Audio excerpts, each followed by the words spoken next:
Everybody say it mean. Who's that out there living the dream? Let's blow in the bean. Who's that still smoking all that green? Let's blow in the bean. Come on y'all, let me hear you scream. Let's blow in the bean. Let's blow in the bean. Let's blow in the bean. Go.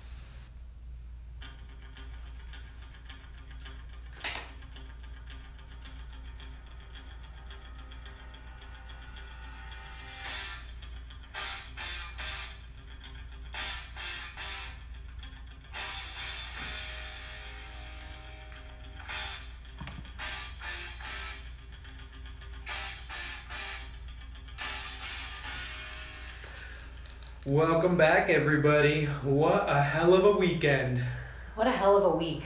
Woo! From the last time we talked to you to today, it has been one of the most trying weeks of my life. Yeah, I would agree. It has been tough. If you guys didn't know, here in Florida, on the East Coast, we didn't have it. A hurricane hit us directly on, but Irma left her mark. And that bitch was nasty. She was a nasty bitch. And she was a big bitch. She engulfed our entire state and knocked out power for over 6 million people. So everyone. This is now Thursday, the 14th, and it has. We're in a makeshift studio, so if you hear a little weird echo and some wildlife out in the barking. nature, it's because there's wild hoarding packs of dogs that are roaming the streets right now, trying to take people's goods. Trying to take people's MMA picks.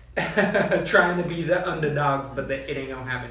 So a lot of people haven't had power. We're some of those people, and yes, and unfortunately, I got power back. Yes, or fortunately, because we're sitting right now in air conditioning with a little bit of a makeshift studio, and we actually live across the street from each other.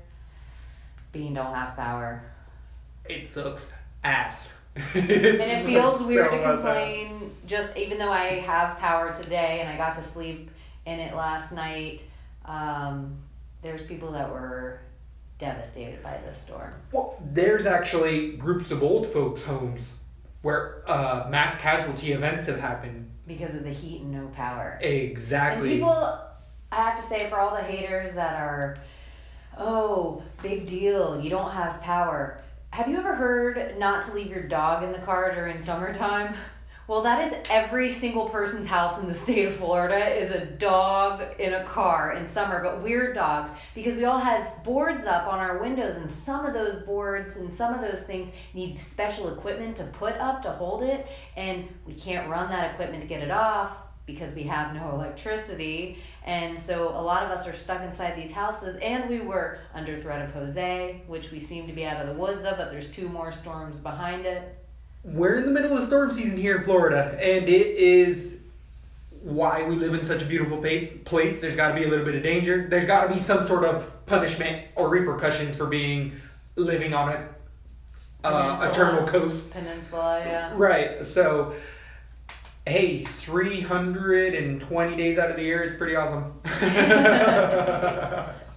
Because it gets hot. It gets hot as well. There's days where you're like, I'm going to stay inside. It's a little hot. And Georgia, a lot of people left our side of the state because we were under the impression we were going to get the storm before anyone else thought they were going to get it, and so we prepared earlier on our side of the state, and the people that left drove to the west side of the state or north to Georgia. Yep. And then they lost power in Georgia as well, and the west coast they still got a T1. They still got a T1 Hold on, hurricane. I have to yell at dogs. These wild dogs out there at the street barking and everything. Shut it! Oh man, you should have seen those things. One of them's only got 1 leg. I just yelled at a 1-legged dog like that. So, with the evacuation that ended up happening out of Florida, there was actually like a point in time far before the news ever said to stop leaving the state because exits were shutting down because towns didn't want people to come in and take their fuel, and fuel trucks had to be escorted in and out of areas, but there was a ton of stranded cars and people all over the roadways, And yeah, for the news everybody didn't that cover thinks this. that you could just... News didn't cover Oh, this. all those idiots that didn't leave. It became an impossibility to leave. A couple days We are in. the third Couple biggest days state. The third biggest state in the whole country. And a third of our population was on only 2 major roads that go north and south out of our state. And they never reversed the roads. They never reversed them. And they should have a long time ago. But And this is the other mistake they made. If you're going to evacuate, I understand you want to get people out of Miami, but what you do instead is you file out the same way you do out of airplane. You don't do it when you're filing out of the airplane. You don't do it from the back of the plane to the front. You get the front people out first. Right. So I kind of think it's like, okay, we kind of have an idea we're going to have to start evacuation for the state. If you're people in Jacksonville or the north area of Florida and you think you might leave Panhandle, now's your time. You give them a day. Then you tell the next people down, the next people. By the time you get to Miami and Key West, the roads are clear. Everyone that's going to have left their house has left their house, and then they can reverse traffic, and those people can zip in the amount of time it takes to get from Miami to Jacksonville or Key West to Jacksonville. Right, even faster. They can zip right up because nobody else is going to be on the roads at that point. Right. I think there's smarter ways to do it than the way they've decided. it was, I Gas believe... is scarce, people. Hotels are scarce. Like, it becomes... And Yep. hotels in Georgia become scarce. And guess what Yep. else? Louisiana has a bunch of survivors from Hurricane Harvey that happened a week before. There was nowhere for Floridians to go this time. Other than the Northerners that went up north, I felt like Facebook If you have turned money, into... Yeah. if you have 2 weeks of money to just be able to take a random vacation to Tennessee or Kentucky. Right. Well, there was people that immediately after the hurricane, even though they didn't say come back into the state, people were already coming back. I feel like Facebook turned into way more informational because, like, with the power trucks, we've been tracking down the power trucks in our town's Facebook, and we've been doing stuff like that, and people have really come together. I've seen a lot of people have, like, all of a sudden, I need boards, I need this, and people they don't even know being like, I got 2 guys going there right now with boards. The amount of humanity that I have seen with the people that stayed in Floridians has really changed my point of view of Floridians. And don't get it twisted, Floridians are not Northerners in Florida. It's two totally different things. When they decide to stay year round, then they're not Northerners anymore. But the people that come back and forth are assholes, and they fucking do. It's unbelievable the amount, and they all talk with such an accent that you know where they're probably from in the country, and unbelievably rude things just because they're like, I gotta get mine, and you're like, you don't understand, or you don't care. We're all gonna work together right now, or we're gonna be in bad And ways. Floridians got that. For all, like, met neighbors that I never cared to meet, but now I know, and it's just interesting. It's how it's gonna work. If shit really hits the fan, you can't be a lone wolf. I don't know if you watch Game of Thrones, but the lone wolf dies. The pack survives. The lone wolf is a myth. It is. Even with these fighters that are individuals, you don't see the 25 people that are structured around these fighters' lives. Okay, maybe like 5 or 6 people that are structured around these people's lives in order to get them at the levels they are. It's not a lone wolf. Nobody goes in and just trains in their garage. You need a team. You need to work together. We're going to get to that next level. Exactly. Bringing it back to the MMA. Yeah, if we're going to get to the next level of humanity, though, we kind of got to do that. Agreed. Agreed. In general. Well, it was nice to see some people getting there. So, we've been up. Speaking of MMA, we got some guys. We still had the Twitterverse live. We still had other Guess forms what? of Before we entertainment. lost power, we were lucky enough to watch all of UFC 215. All of it, and we saw the tropical storm of Shevchenko because she won a hurricane. You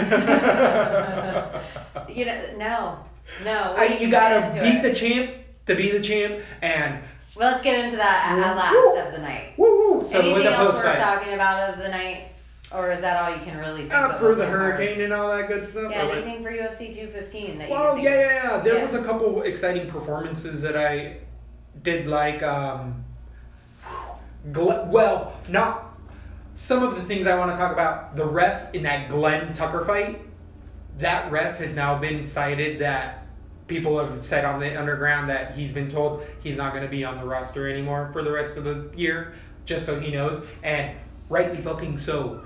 Tucker, as a young fucking man, never needed to take that much of a beating. The first round, decisively got his ass kicked. Second round, should have stopped it into the first minute, 2 minutes of that fight. It went to a decision. Or no, I think it finally finished TKO in the last third minute, but it was unreal.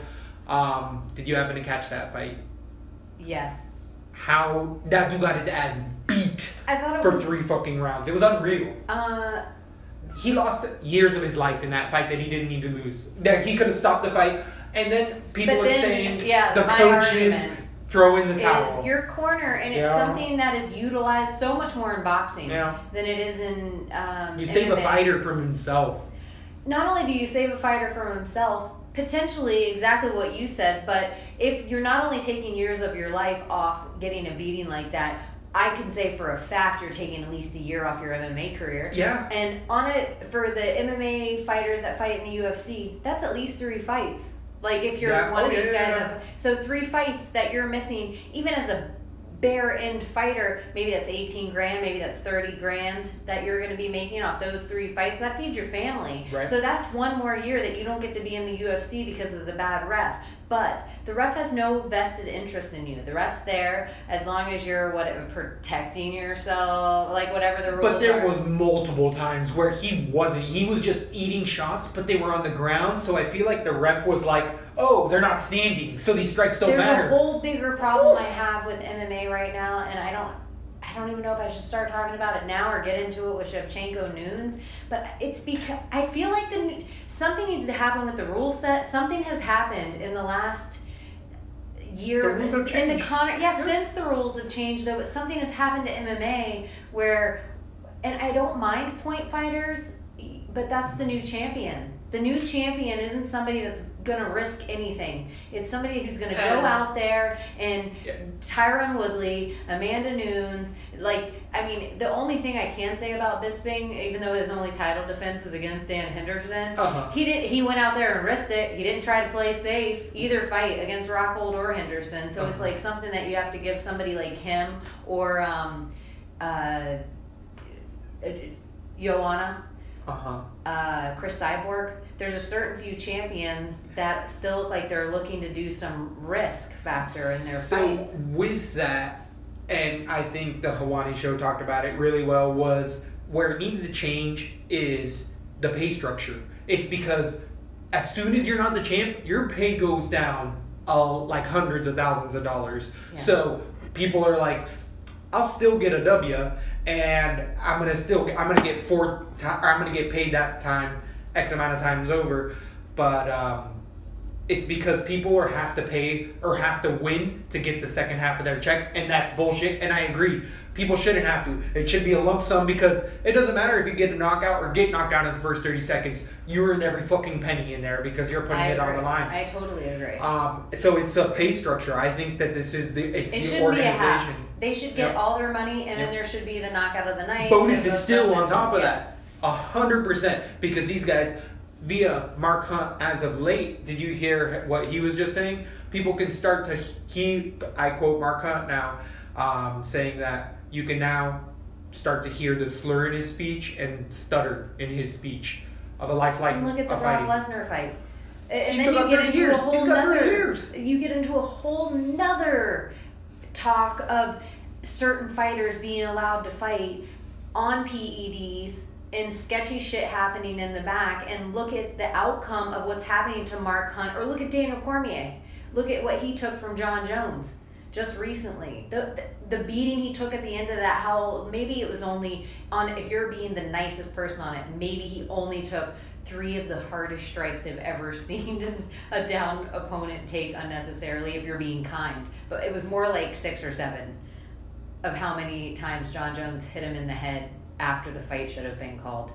And that's a steroided up guy. Yep. So there's some stuff that, I don't know if MMA is, to me, I'm almost like, they should just be allowed to juice. I agree. You know what I've said about it. Safer. We need 2 leagues. I don't know if it's getting more exciting. Just like bodybuilding. Just like bodybuilding. Yes, it is 2 totally different things. Yep. I don't know. But back to the ref really has no vested interest in either fighter. He's there for the whole of the match. Your corner has all vested interest in you. there needs to be something in MMA that it doesn't take off anything about your manliness. Sometimes you're just getting your ass beat, and if you're a good corner enough to throw in the towel, like obviously you love your dude. You know, once your dude sobers up from being punch drunk and watches the tape, he's gonna say, "Thank you. God damn, you could have thrown it in 30 seconds." Yeah, exactly. I wasn't winning that fight. There was nowhere I was gonna win that fight. No, yes. Sometimes you're just getting your ass beat. Yeah, it was a complete ass beating. One of the worst you'll see in a long time, and that ref, for a good thing from what I've heard of valued sources, that he ain't on the roster anymore, and that needs to be done. Well, everyone has a fuck up. Yeah, Herb has a lot of fights we don't talk about where he's in, because you don't think about it, because he does his job perfectly. I feel like there needs to be the guy in the ring, but then there needs, fuck the judges. The judges, I just feel like the judges are bullshit. They need to have ex-fighters be the judges. There's so much they're not seeing. There's so much of the ground they're all that former they're not. boxing. Yeah, it doesn't make sense. Which goes into more of, now we're seeing the fighters fight this way to get these certain judges, because they're realizing it's better if I stay on my feet, because this is what the judges are going to notice. And they don't get it. They don't understand the exchanges on the ground. It's kind of bumming me out. I'm starting to just notice it fight after fight. I've looked into it for this state to get into it, and luckily there is new crews of people getting in, but like most corrupt commissions and all this stuff, the judges weaseled their way in at the beginning, and they ain't giving up them spots. No. And all the... They're getting paid thousands of dollars. And the refs aren't...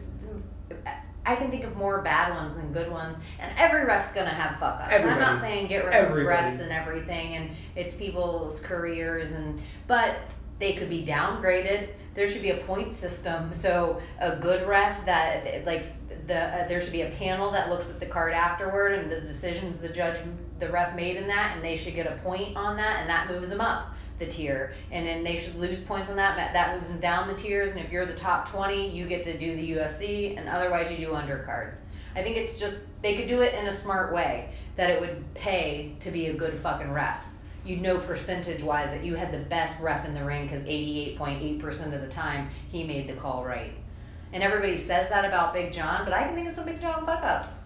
Yeah, it happens to and you can't see everything, and it seems so dramatic in there. What else in that fight card? The other things that stood out, Adriano Martins fucked every one of my cards. That was a good one. Oh, I had my worst night ever. It was. I think I got 1 of 12. I think a lot of people did. There was a lot of upsets. A lot of upsets, but not the ones I picked. My most upset, though, Valentina. I was waiting. I didn't even care about the rest of the fight night. And, I have to say, though, after sleeping on it over and over again, she didn't deserve the belt. I feel like she won to me after rewatching the fight and looking at it with my... I can watch it in slow motion. I can rewind things. I can do all this stuff. She won the fight. She won the fight 3-2, maybe 4-1, in a way. But I think the first round was a draw. She wins 2-3-4. Amanda wins round 5. That's what I think. Even though I do agree, once Amanda got her down, she didn't do shit with it. Valentina got more hits from the bottom. That takedown is huge. That takedown is worth 9 punches in my eyes. Yep. Significant punches. Yes. Yeah. So, and that's the number one problem with this whole fight. What you just said, significant punches. There was none thrown in the whole fight. I would like to say Valentina threw the ones that were thrown, but she looked tight in this fight. She didn't look like she looked against Holly Holm. I feel like what people have been saying all over is that this was like Thompson Woodley too, and I agree. I said that. Oh right. It is the truth, because both of these fighters now knew what each other had. So Valentina wasn't willing to take the risks that she did in the first fight because she didn't know the power of Nunes. Now she knows it. Yeah. So, I mean, the rivalry's dead. How do you have a rivalry with it's 2 against? Oh, I mean, she can come. The 125 division's going to need a champ, and guess what, everybody? I got one for you. I got one. Yeah, Val becomes the 125 champ. And the way this sport works, even though I hate it, and I love that she didn't cut any weight at all for the division, it's not the way the sport works. Yep. The advantages do give too much. I mean, Leona's And if big. you really look at it, what we know about this, Amanda has very good chance at being the 145 champion. She has a very good chance at being a 145 champion. Shevchenko has every chance in the world of being the 125 champion. All of a sudden, they're fighting the 135. They are fighting in weight classes that neither of them should really be in. And Amanda, one of the bullshit things about this fight to me is how much more time did she have to make that weight? Right. She, 5 more months? Not that long. 5 more weeks, 6 more I think it was 2 months. 2 months. So, and then another thing I didn't like, I never seen it. You're allowed to wear your nose stretcher outer all the way to the ring. That's She's just proving a point, everyone. I have sinusitis. She's got sinusitis. Sinusitis. Yeah. But it was a disappointing fight, and I don't feel Val looked too tentative. And she countered amazingly. I would say every time I think Amanda got one clean punch on her. Everything else was Val. It just wasn't very significant enough that if I were sitting in the judge's chair watching it, that you would know to give her the round, because what Amanda did was more dramatic. Well, and Amanda did hold, I was about to say, which ring control is in the judging criteria. So Amanda did have that the whole time.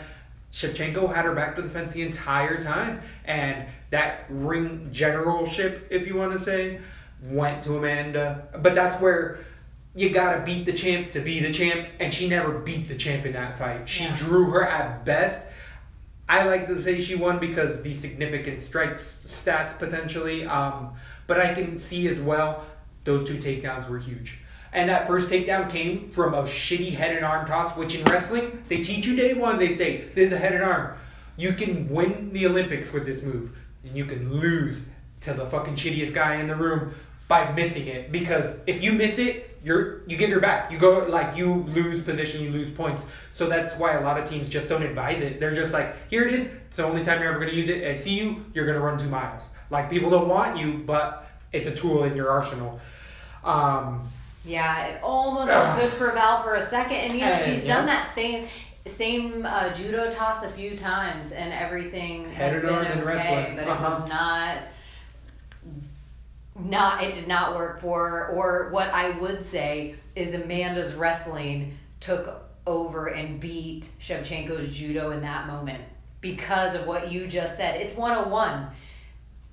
Nothing against Shevchenko. We know she's been working with Rose on her ground and everything like that at elevation, but not to the extent probably that Amanda's been working on it at ATT. So she would fall back on her traditional judo, which is no match for American wrestling. And it was in that moment that you just said, it was Amanda had control, Shevchenko had control, Amanda had her back. Yep, she slipped by. Anyway. Other quick ones. I know we just went over the main event, but that Mitch Clark White TKO, Alex White saved my night with that Mitch Clark. I feel like it was spot on, even though it came in the second round. And do you remember that shin? Gil Melendez versus Jeremy Stevens? Oh my gosh. I know we skipped to the main event, but we're just free flowing. We're in a hurricane status right now, boy. So give us a break. We're all over the place. We got a little wind in our hair. I forgot about Jeremy Stevens, Gilbert Melendez. Woo! Oh my god. I mean, that's as broke as a leg as you can see. That ain't broke. Like, it's swollen. He's put out pictures, but the hematomas on that. Another fight that potentially the corner should have said, we'll have you fight another fight, dude. We'll have you fight another fight. And I feel like the corner could have thrown that one in, if not the ref. There was multiple times when he fell that it looked like a TKO to me. I'm like, that's a hurt fighter. Stop it. It's over. You've done that too many times. Too many times. Like on the first time, no. Second time, hey, if you do that again, I'm especially with those hematomas, I'm thinking that's broken. I'm thinking he has a fracture through the bone all the way through. I think you have a fracture and your skin's filling with fluid to protect your leg right now. Yeah, and it's gonna bend in half. I kept thinking Corey Hill, Anderson Silva. Yes. I was like, that thing's gonna fucking bend in the middle. I'm telling you. And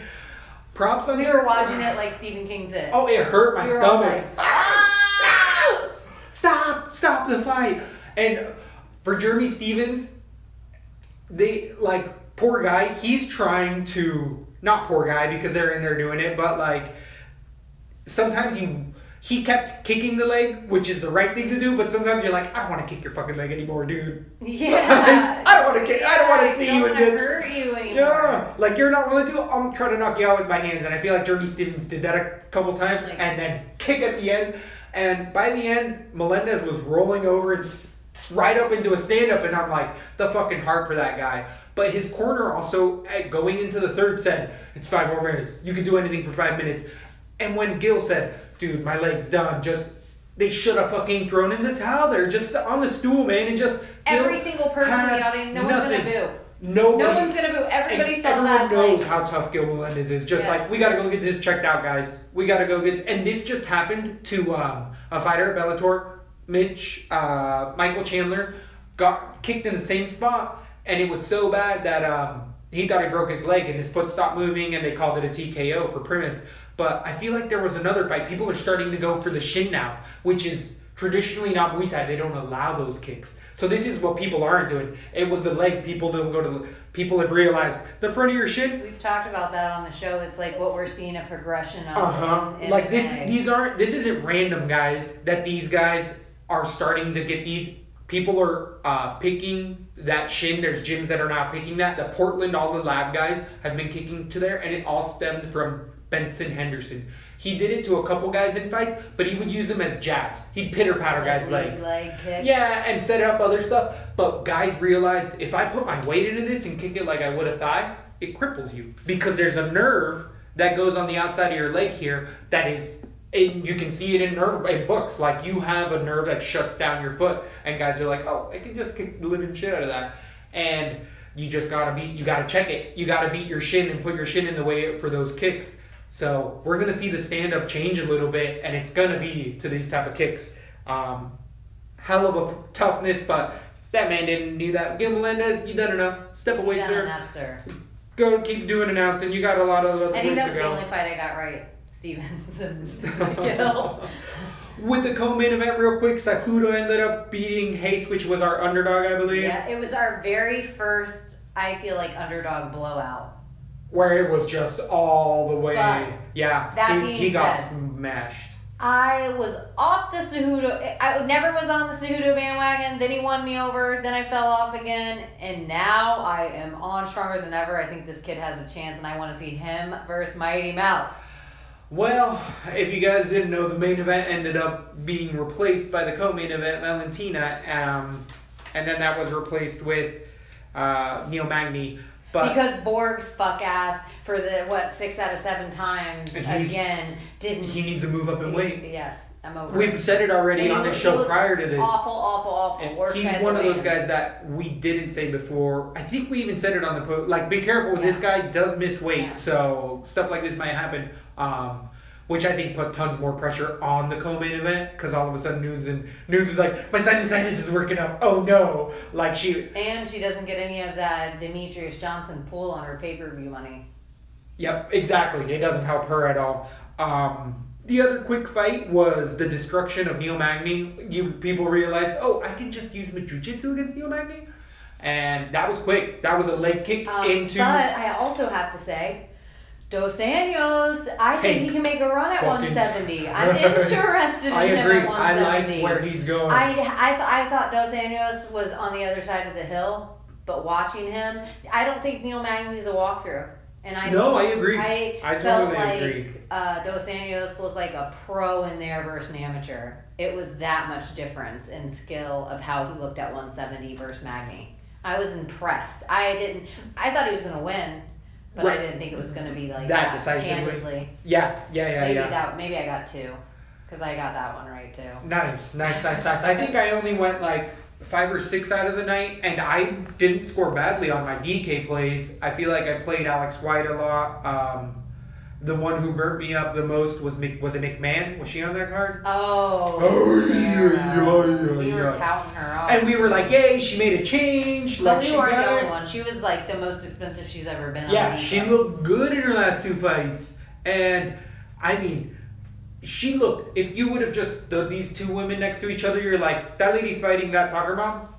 Okay. And Vieira hit her with a 1-arm choke, which I've always learned is impossible. You can't choke a person out with one arm, is what all my coaches have ever said. What about That's that? why you tap. Yeah, I can't even think of. Well, she's using a variation of a choke, and she's using her shoulder to pin the throat and almost like north-southing it with like leverage. It's a sneaky choke, but it's not the hardest she did choke. get her. I forgot. She did get both her legs up with her butt in the air to get that. Yeah, to let shoulder in. Yes, Yep. It's a sneaky choke, but I feel like McMahon and even the other lady she caught it in, because this is the second time this woman's done this choke, Vierian, in her fights. She's already won one via this fashion, which is like, McMahon, why the fuck did you get choked out there? If you already saw this on tape, why? How did it was that happen? unfucking believable. And you're Sarah McMahon. Yeah. Some would argue the best wrestler in the women's 135. Olympic medalist. For America, and America has an okay team. So it was just woo. That one ended up sending me. I forgot there was this many fight stuff that happened. I was half brained in the hurricane. I was like, we've been through a lot. You guys don't understand what shenanigans we had to get together to get this late breaking gas to you lines, guys. Walmart at midnight to wait for water, animal fiasco. Yeah, I kept my fish alive. I've been keeping my fish alive by generators of lovely neighbors, and but your pets. My brother lives pets. in Key West. That was nuts. Which is a whole nother drama in itself, which was just a worry. It was nuts, but I thought the card had controversy, and we'll talk about it, but I don't think it was necessarily the best card. There was times where I was like, ugh. And I usually like to hype up cards. I don't call them bad cards until they're bad cards, and the main event falling out really set a bad tone. But since then, there's been a ton of fights booked. There's been a ton of information out, just all sorts of fun stuff going on in the MMA world. So we'll put 215 to bed with Hurricane Irma. Exactly. And Goodbye, congratulations. Congratulations to the Lioness, Amanda Nunes. Yep. But I'm going to tell you honestly, and this has nothing to do with the Valentina thing, I think she's kind of an asshole. I'm not a fan of Amanda Nunes. If she goes full heel, maybe, but just not a fan. We'll see. We will see. Moving on. What news? What news is going on? The most breaking news as of late that just came out within a day or two was John Jones' second test came in. The B sample. The B sample. And guess what? It was hot. And JBJ has been posting tweets, his latest as of a few hours ago, saying, I'll put it on my children's and the Lord above, or the whatever religious figure above, that I did not take steroids. Sorry, John. You can't. Sorry, John. You tricked me once. Shame on me. Trick me twice. You can't trick me twice. Yeah. So that's exactly. It's exactly. But I feel the exact same way. Like I did not have sexual relations. Exactly. Like exactly. You can put whatever term on it, and I don't like when people. I just put it on my children's lives. I did not exactly. do steroids. But I'm not going to put on my children's lives that I didn't do metabolabol. You know what I mean? It's when he starts getting with the wordy. Like you have what is? Are your fingers crossed? Well, what do you mean by is? What does is mean in the conversation? No, John Jones.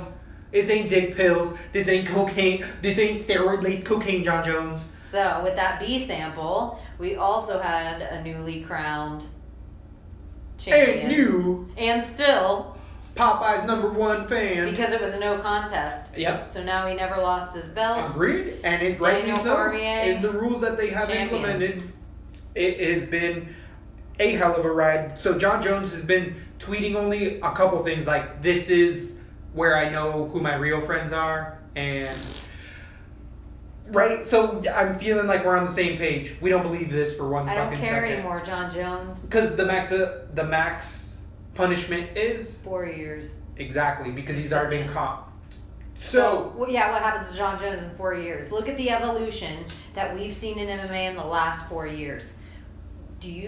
What's going to happen in the next 4? And if you've been caught this many times, how many fights have you won clean? Honestly, like, it puts a tarnish on your whole entire thing. I just thought of exactly what's going to happen. And everyone's saying, even his coaches are saying, this might be the end of John Jones because he's not going to be able to come back. Guess who doesn't give a fuck? Bellator when they get up in motherfucking Russia. Bellator or fucking all these European shit that don't have anything to do with USADA and any commission, and they're just like UFC when they get into other steroids. countries. What? Koji Horiguchi's fighting for what? Resin? One FC? But here's the other thing. They're paying millions of dollars to fight, win or lose there. They have different pay structures. The way it rolls, though, is the UFC has to cancel John Jones' contract. Otherwise, he can't fight for another organization unless he fights as only on a one-off. So, but then John Jones, with the suspension, ooh, yeah, legally they might have him by the balls. Yeah, he can only do WWE is my guess. But I would be interested in seeing, I mean, he can do the, like, Sug circuit, he can do the Eddie Bravo, but he's not going to make John Jones money doing that. No, but I do think that there could be some legal weird stuff because with retirement, it voids stuff. And look at how naive we are. Think of John Jones' body from 4 years ago, and think of John Jones' body. I feel like we said it initially. I was like, that's the most ripped he's ever seen, and this was the first time prior to the second time when he had put on all that weight. I believe. I was like Mulder and Scully. I just like, I want to believe. Exactly. Wow, look at the genetics on that guy. Wish I had. Yeah, his brothers are amazing. Why wouldn't he be the Them best? stick legs filled out. Like, what is going on here? And Daniel Cormier still looks like the next door neighbor, and you're just like, of course that guy's not going to be the champ. Yeah, of course not when you got the fucking juiced up juice head on your body. It's a damn shame. It is. It's unreal. If I'm DC, I move up in weight. I still clear out the heavyweight division. Because you can do it. You fought everyone else that you need to in that division. I feel like DC could put on weight, put on muscle weight, and give himself a good amount of time to take on a fight and then just start working up his way the heavyweight division. So when John Jones comes back, he's already done everything that John Jones said he was going to do. Right. Damn Wild Dog's trying to break into the house right now. He's banging on the window. So, with other talk, did you happen to catch the Cody Garbrandt and Uriah Faber podcast with Joe Rogan? I tried to listen to parts of it. In fact, maybe I'll listen to it today. Like, it'll be one of the things. I just fall out of Joe Rogan occasionally. I haven't been a subscriber for a while, and actually only because I randomly saw it on my live YouTube that I know that they were even chatting last week.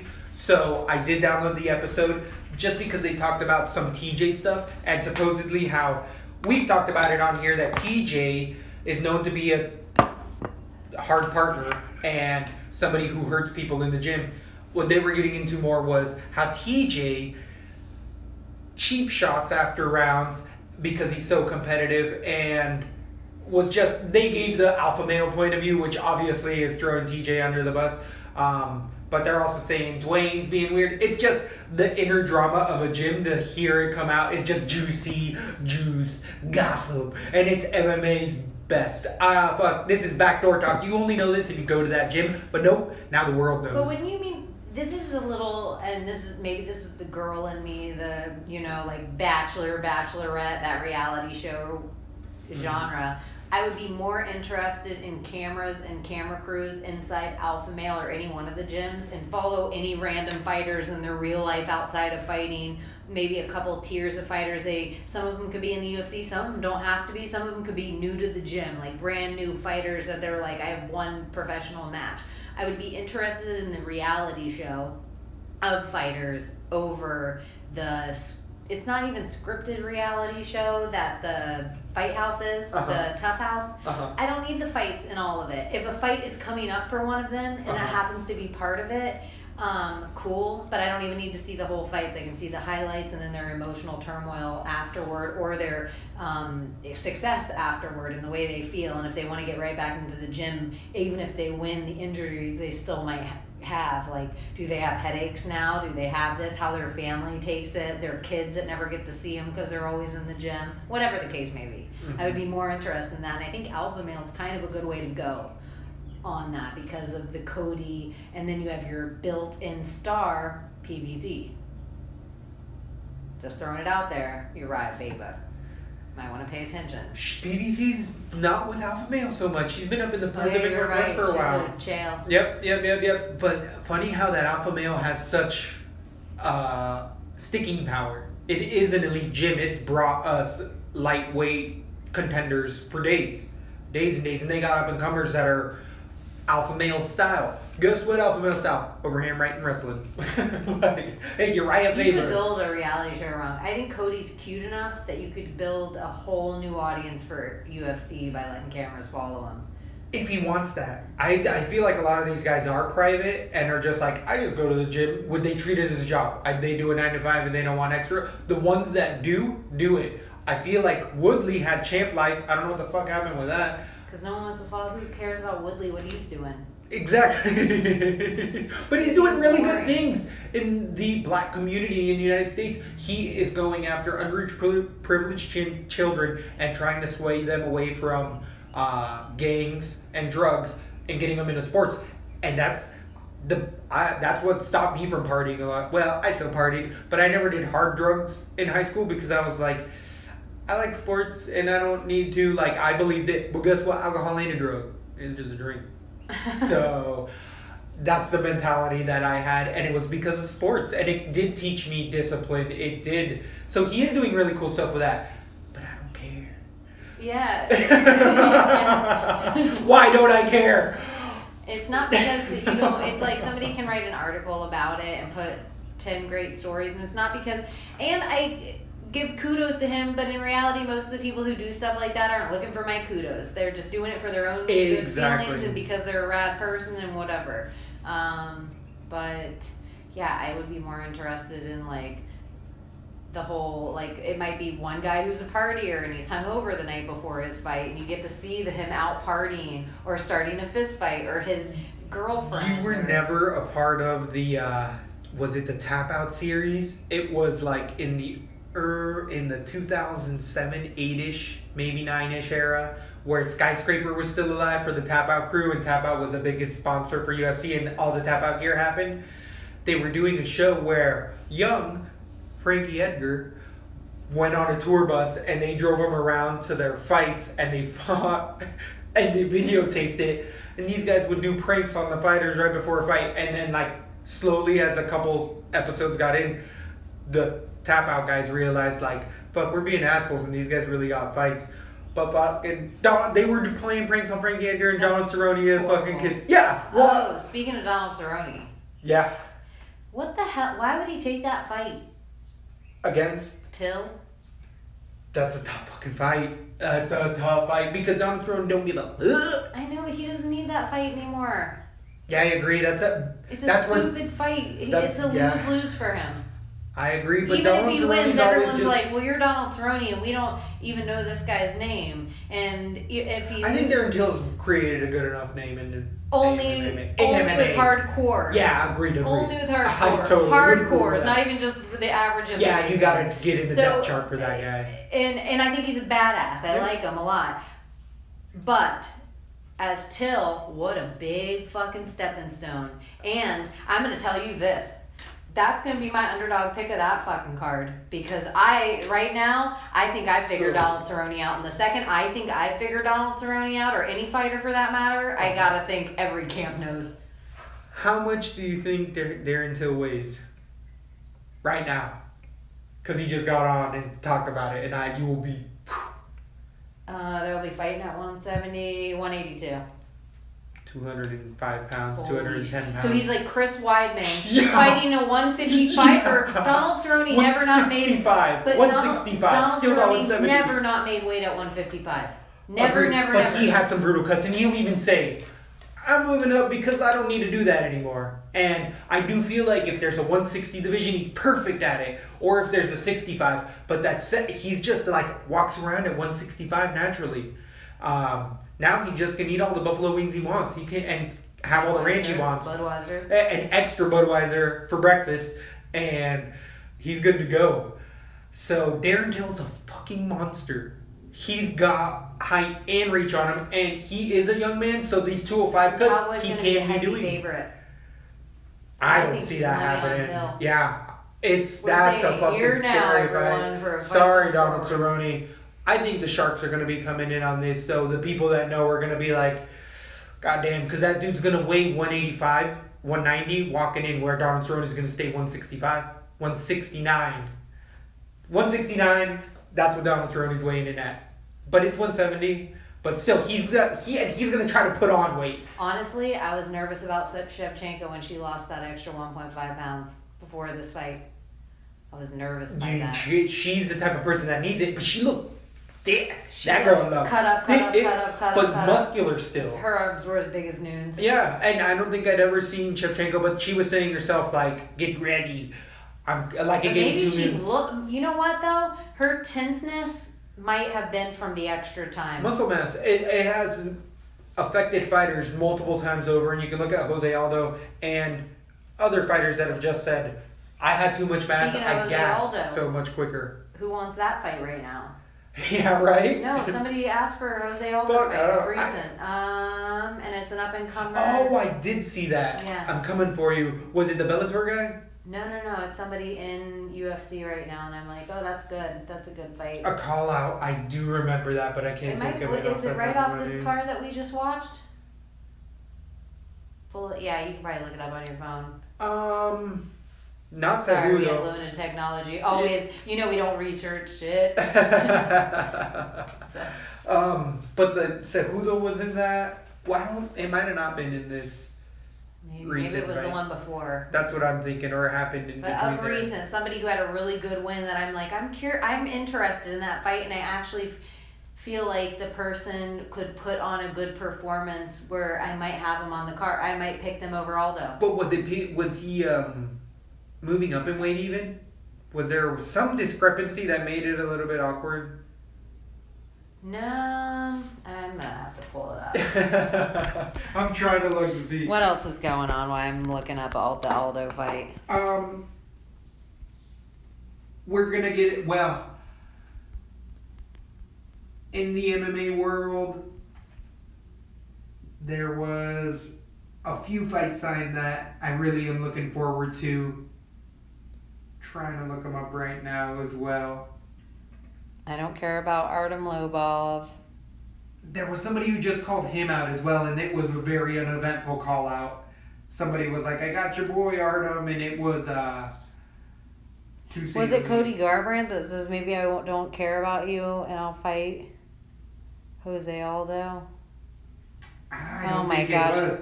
Maybe. Another fight that just got booked, though, that I'm really excited for is the Dustin Diamond Poirier versus Sergio Pettis. Duho Choi calls out Jose Aldo. That's a fun fight. That's a good fight, right? That's a fun fight. Yeah. I thought that I'm like so curious about it, where I'm actually like, if you would have told me this fight a year ago, I'd have been like, no fucking way, he doesn't have a chance against Aldo. But I think this Aldo, with an advanced Choi off somebody we saw like that Cub Swanson Choi, I think he's that much better. I think we could see an interesting Aldo in this, or he clean knocks Aldo out again for the third time. Woo. Astro Boy. He got an ass whooping, and Aldo's better than Cub Swanson. So the other fight was Dustin Poirier versus Anthony Pettis. That's a fun fight. That's a shootout. You want to something funny about that? When I first started watching the UFC, I thought they were the same person. I can see how they look alike. So it's so funny that they're like, I didn't even know I didn't know anything about weight classes. I didn't know anything about anything. It's funny to see them fight each other now and be like, how did I think these two were the same? But who do you have in that right now? Off the top of my head, I'm going to say Dustin Poirier. I just feel like Anthony Pettis is eternally hurt, and it's not going to be different. He's going to say something, but he also gets hurt in fights. But if he doesn't, he has more body kick finishes than anybody. Talking shit, but I believe Poirier is in his peak right now, and his last fight was just a start of that. I think we're about to see Poirier roll into his own here, and I think he could actually make a title run, and he's never been one of my favorites. I just really, I feel like everything's coming together for him. Like some of the fighters, they have the ground and they have the stand up and they have the. I feel like it's all clicking in like cogs, like teeth of cogs, like clunk clunk clunk clunk clunk. I'm really liking the way he's looking. Yeah. Agreed. I think that it is coming together for Poirier more so where Pettis at his Pettis peak is already. always hurt, but he's always got something going on, and I think he might have peaked. And he had a hell of a. If the moon's aligned though, he's gonna finish it with a body kick. That But dude this kicks is hard the as thing that I man. really am starting to realize. It's hard for us to see until we're far away from it when our heroes have their runs. Like, Right. you're like, we didn't realize we were sitting in the middle of Ronda's run. Right. You know, like, and it's heartbreaking. But now, sitting this far away from her run, it's so easy, crystal clear to see. Wow, what a wonderful. Or even Aldo's run, for that matter. It's so Uh-huh. crystal clear to see these guys now from all this time. But I think that for Pettis, I feel like that time's getting easier and easier to see that I saw his run. I would agree that you could definitely see that because he had been fighting for a while in the WEC as well. Like he And there's hasn't had a guys that short prove you career. wrong, like Bisping and Edgar. Right. There are guys that prove you wrong that you're like, oh shit, maybe that was nothing. Right. Maybe I'm about to see their run now. But some would say that Edgar, we saw his run, and it kind of, he's just never going to be the number one. But he's probably a clean guy too, like the Daniel Cormier, where is the number one guy in the division always been dirty because hasn't that been Aldo? Right. Exactly. And now that Aldo has to be a clean fighter, KO. I don't think he's been knocked out that many times. Well, since the UFC pretty much has been testing, right? He had that one good fight, but didn't he just get knocked out? Who did he fight last time? I don't think he's fought since a knockout. No, he just fought and got knocked out again. Max Holloway. Oh, that's right. For the interim. Yeah, so he's got Max 2 KOs. That's it. No, for the championship. Yeah, he never for the had to belt. fight for the championship belt. Right. He was just And he was Yep. just given it. giving it because he was. And I like how Daniel Cormier said, "Don't just give me the belt, I'll fight for it." I love that. I love it. I love it. That's what he's a class act. Real And quick. he said, "Let me fight the winner of Ozdemir Gustafsson." I think. Ooh, And I am those are the interested. contenders in this division. I'm It's like, a light that's division. smart too. It builds up, lets him heal a little bit, Yeah. lets him. Gives them time for all. Going in before we get into the breakdown, because we're gonna make this Breakdown! a hurricane special. The last thing in just the combat community: Golovkin, Triple G versus Canelo Alvarez. Very excited. Where you at with it? Woo! I am so excited for this fight. This is where I feel like I'm not even gonna say that other one went down, but it created this for more viewers for boxing because it hasn't had that amount of views in a long time. So it actually gave a boost to this fight because you're watching the two If Eminem, elitists. which you know what we're talking about because we're not going to say it anymore. anymore. If that fight didn't happen, we wouldn't be talking about Triple G, Golovkin, or Canelo on the show right now. As big of one. You might have brought it up. Yeah, I and think it'd I be would like, have. meh. Because it's a big fight. It's a fun fight because these are the true specialists in this division. Other than the one loss Canelo has against the 50-0 fighter, Golovkin is a motherfucker. That motherfucker is heavy-handed with both hands. And I feel like for me, he reminds me of Julio Cesar Chavez Sr. And he just has that power and he cuts the angles almost as well as Chavez, but he does bring other stuff to it and he's just unbelievable. And Canelo has looked amazing other than the one fight that he lost to Mayweather. Canelo has shown just great pressure and I love his body attack. Canelo really mixes it up well and there's been a couple gifs going around where Canelo ends up knocking guys out, but you see where he sets it up. Canelo's a very tricky fighter, and Triple G is a forward fighter. There's just so many fun points. I am a Mexican diehard all day, but I gotta say Triple G. I got Triple G in this. It hurts. It hurts for me to pick this Russian, but the better fighter in this fight for me, I feel like Golovkin has more shots, more angles. The power is more heavily handed for Canelo's right, but Golovkin has power in both. So that's where I feel like he has more knives, more tools in his shed. Okay, and I'm going to say it because I've been watching a little bit of boxing, thinking about how I would describe it to an MMA fan that's on my level of MMA. And this boxing match, the match that I picked to compare it to is Claudia Gadelha versus JJ, and Triple G being JJ, Claudia Gadelha being Canelo, and I too would have to give it to the JJ, the Triple G of this, because I just think there are more tools. And watching the Eminem fight, you gotta give it to the person in boxing. You gotta give it to the person that has the more well-rounded thing. Right. Power all day to me, Canelo. I think Exactly. Canelo is like Claudia in all those ways that. But if you can't hit him, it don't matter. It doesn't matter. And the other thing that's scary about Triple G is that isn't necessarily, well, it's all there too with JJ, but I think Triple G has just as much power to knock somebody out too. So it really makes it, I think you're going to see two masters, the two best right now boxers in the game fighting each other. That's exactly my sentiments. And now we're getting into the breakdown. It's UFC Fight Night 116. Rockhold Branch leading this bad boy off. This is in Steel Town, Pittsburgh. And this is going to be on Fox Sports 1. Fight Pass prelims, but I believe it's only one fight on the prelims. And then it goes right to Fox for the rest of the night. There has been some change in the card. There wasn't a fight that fell out, but they replaced the fighter in Thiago Alves versus Mike Platinum Perry, but we will get there when we get there. We're going to start it from the bottom up. Anything before we kick this bad boy off? I don't think so. Looks like an okay card. It really, really does. It's not going to be at a weird time. It's not going to be on a weird day. Just your what is the run-of-the-mill time? fight night. I'm guessing just a run-of-the-mill fight night. In Pittsburgh, if right? it's East Coast, it's probably 6 o'clock, That's 6:30, exactly 7. what I was thinking. 6 o'clock Eastern time, 7.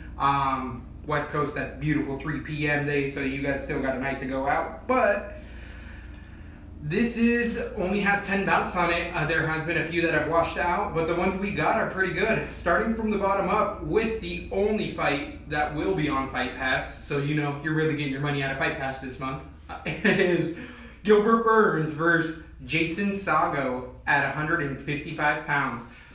Gil Burns, we've talked about quite a few times, one of the biggest underachievers in the UFC. He was coming in being a tri-star elite. Has really shown that his striking isn't the best, and his ground game can save him, but I feel like people are starting to figure his whole plan out. You can really take a look at his fight versus Cowboy Oliveira. Oliveira beat the living daylights out of Burns for 2 rounds because Burns was striking. 3rd round, Burns goes right for the takedown, gets a submission, or else would have lost that fight. He's fighting a also seasoned Jason Sago.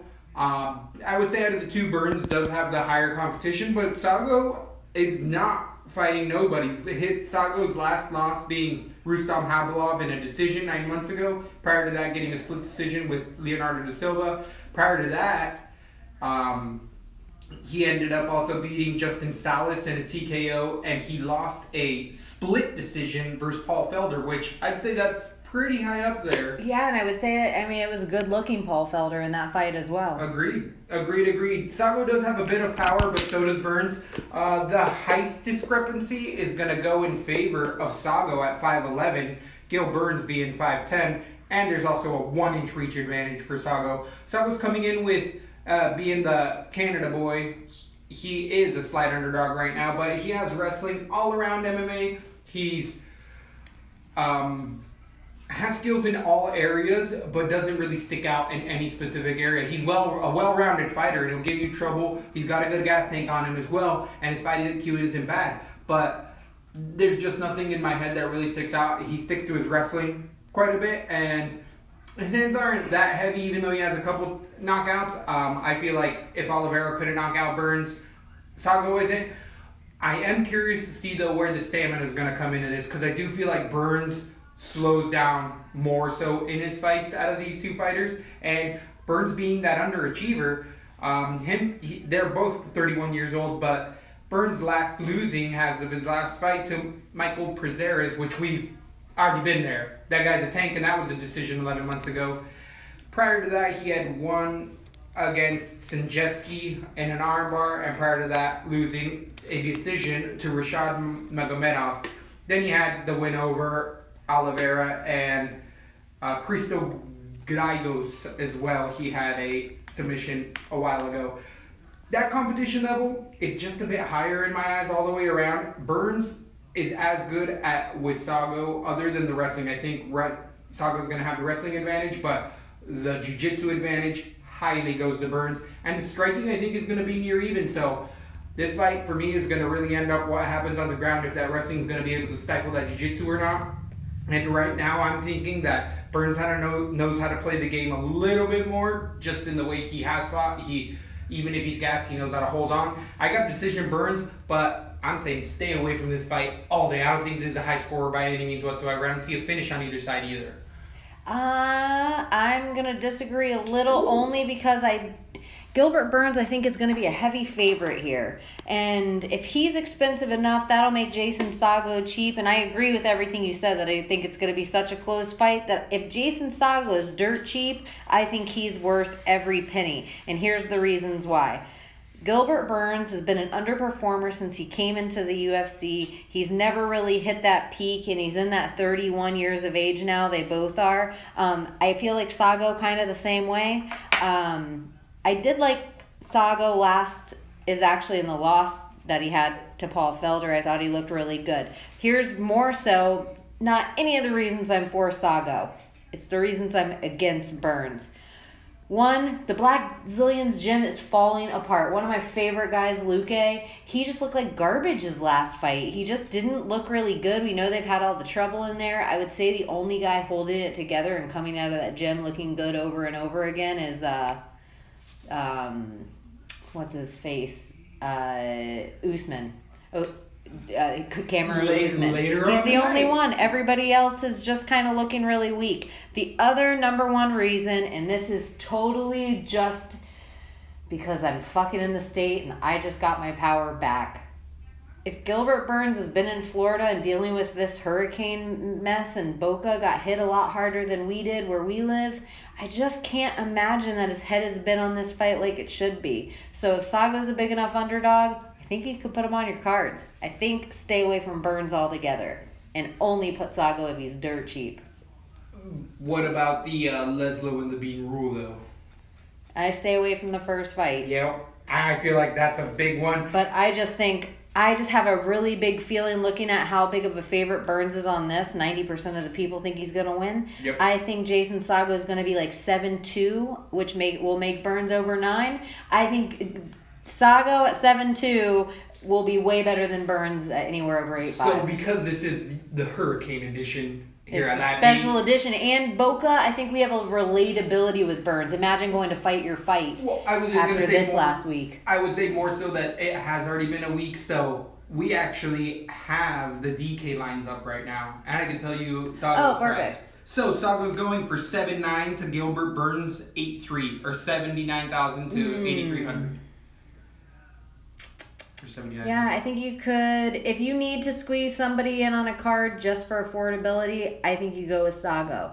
If you go with an 8-5 or 8-3 or whatever Burns was, stay away from him all day. Yeah, I agree. That's too much for Burns. For the performances, he's giving like 30, 40 points for 3 rounds. And just imagine the week you've had the last week. Yeah. And now go fight your fight.